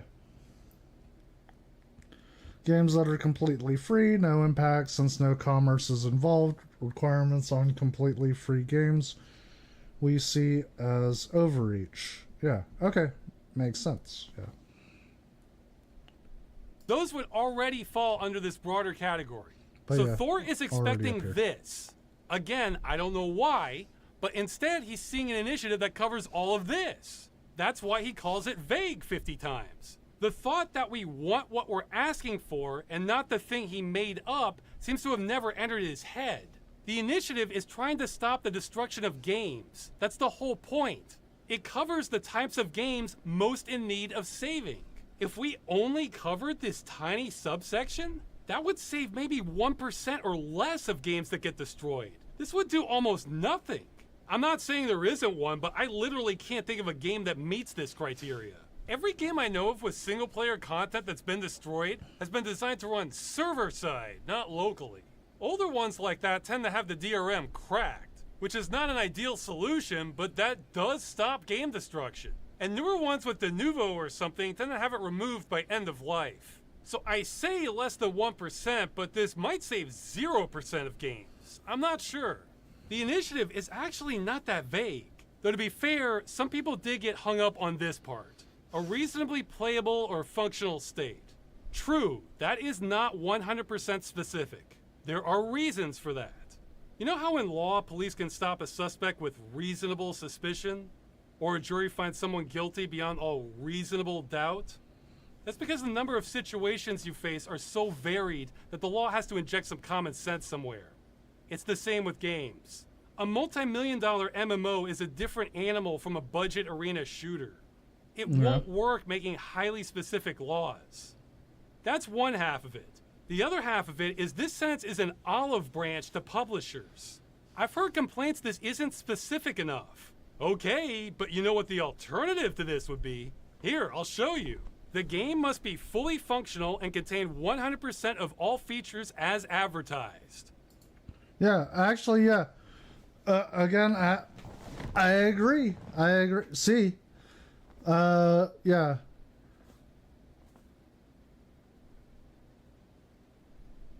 Like, yeah, if he had been a little less vague on it and put this in, like, it would actually give, like, companies no breathing room. So yeah, it's, I mean, probably, you know what, I mean, then again, I'm also a shit starter and trash burner. I'd definitely go with this. So, but yeah. So as a publisher, yeah, that one which is... requirement would you rather meet? More importantly, this sentence shows the EU Commission that we're acting in good faith and trying to find a balance. I think some of the people asking for this to be more specific may not realize what they're asking for. I know some won't believe this, but a hell of a lot of thought went into the wording of the initiative. I think it's almost perfect. See, the initiative isn't even a proposed bill, it's a negotiation. Our side says... Okay, yeah.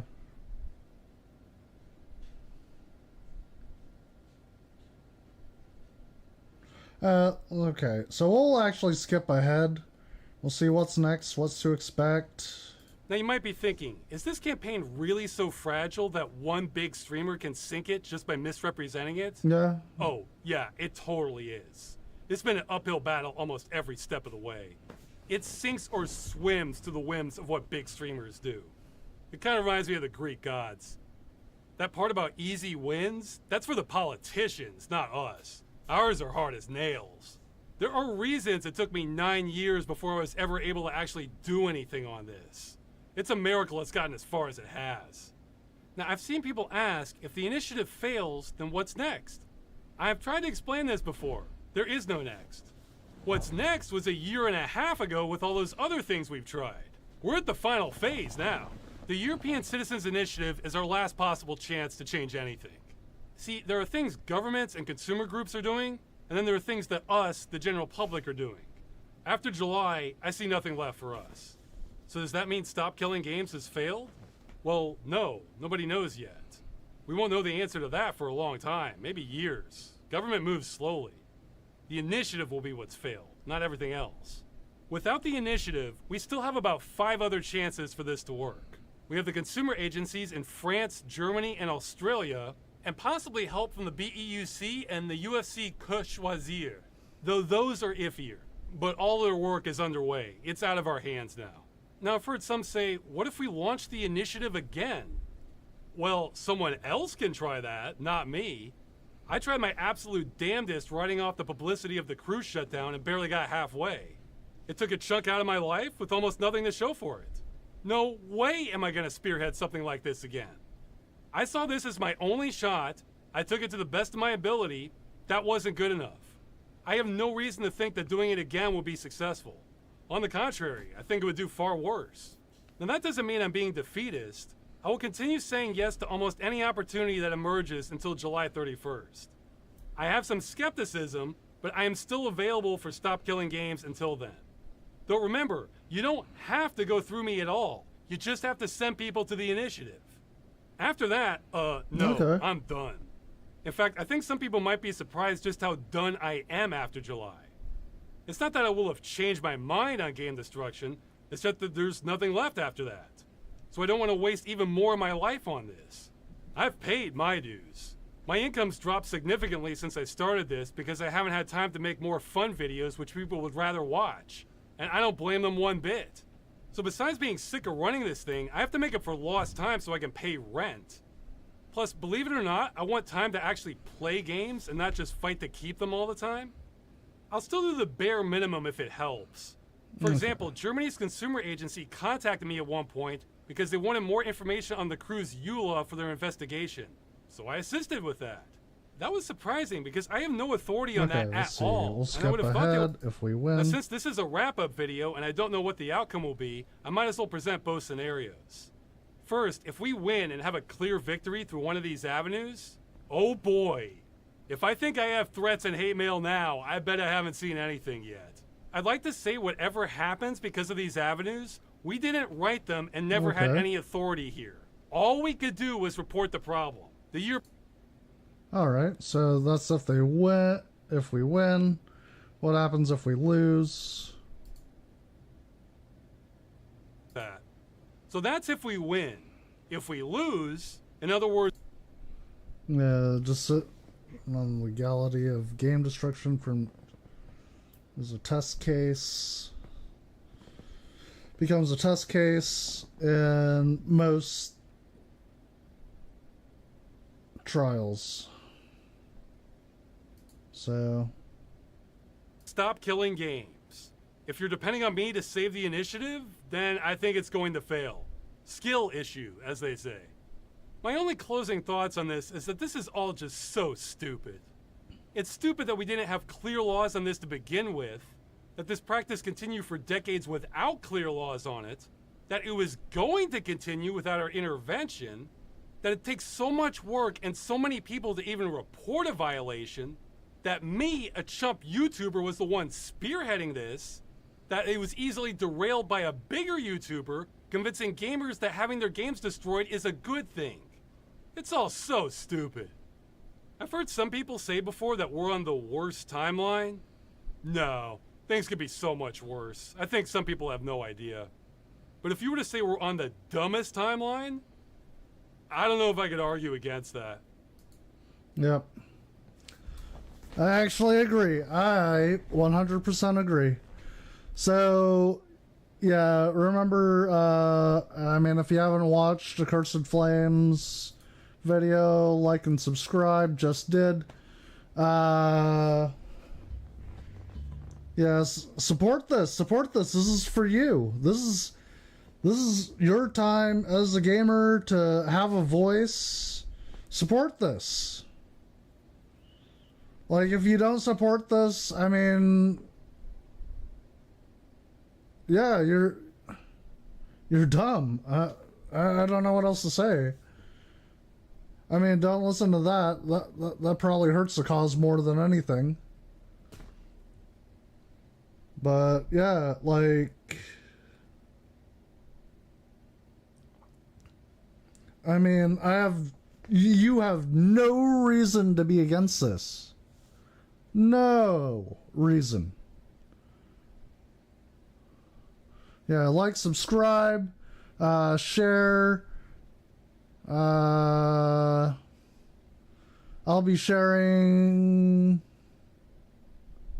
Yeah.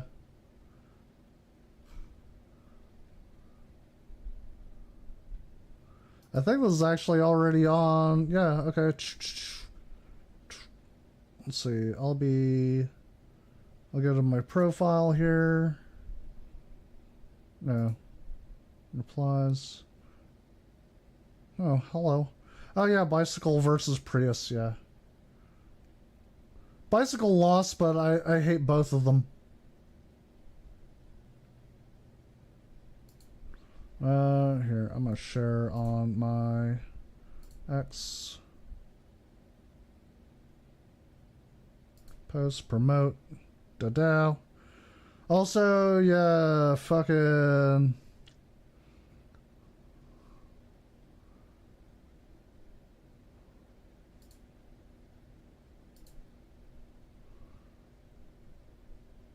Also let you know, yeah, Tectone got banned from Twitch. Replies. Did I not share that? I thought I shared that.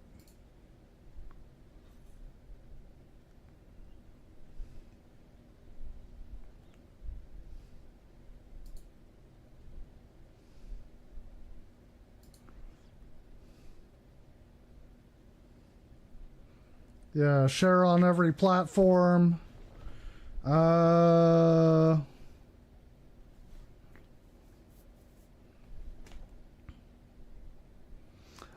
said I was gonna get like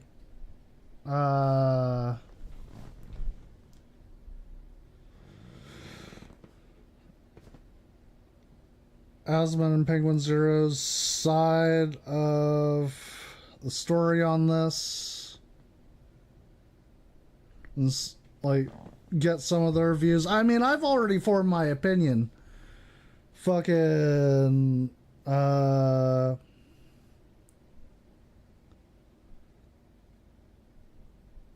yeah, Pirate Software, aka Thor,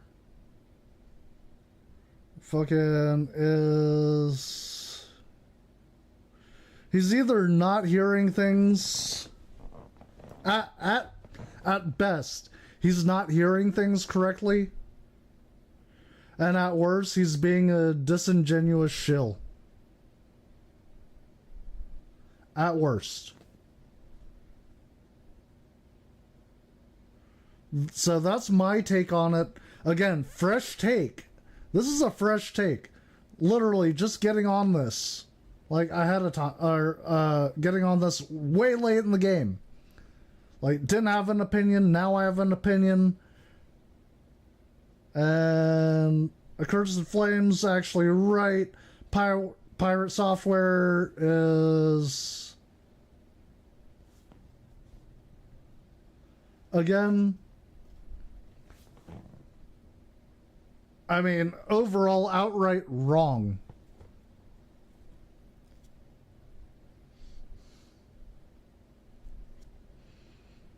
And yeah, the only, yeah, looking at all these replies, let me know. I'll actually make a whole, like, video. Yeah, do let me know, like, what your thoughts are on the published video, the react. Again, check out Accursed Farms, the end of Stop Killing Games video. It's really good. It's really good. You also want, if you also want to see, like,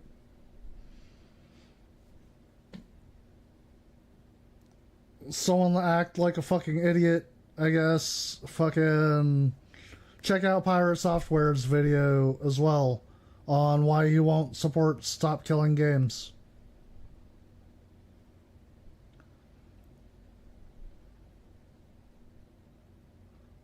Like, I don't know, like, I felt like I was being gaslit watching his shit. And I think that's actually the whole purpose of his video, is to gaslight his viewers. Like, I honestly believe, like, he's being, like, really shilly about it.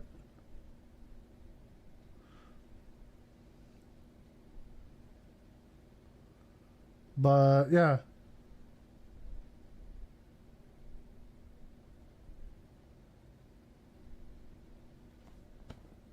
But, yeah, check out Accursed Farms. Fucking can't say it enough. Like, subscribe to him. This guy deserves it for all he's doing right now. Fucking true OG motherfucking hero, dude. Like, I'm glad he had started this. I get it. I get it. I get why he's tired and shit. It doesn't feel like it's working. But you can do something in your country for the most part. Here in the US, we're fucked because FTC is anti-consumer.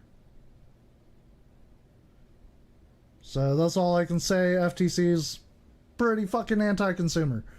Yeah, fuck it. Y'all in your European countries, you've got it a little bit better as far as your government. Not gonna lie. I mean, it could be worse. Could be worse. You could have the FTC.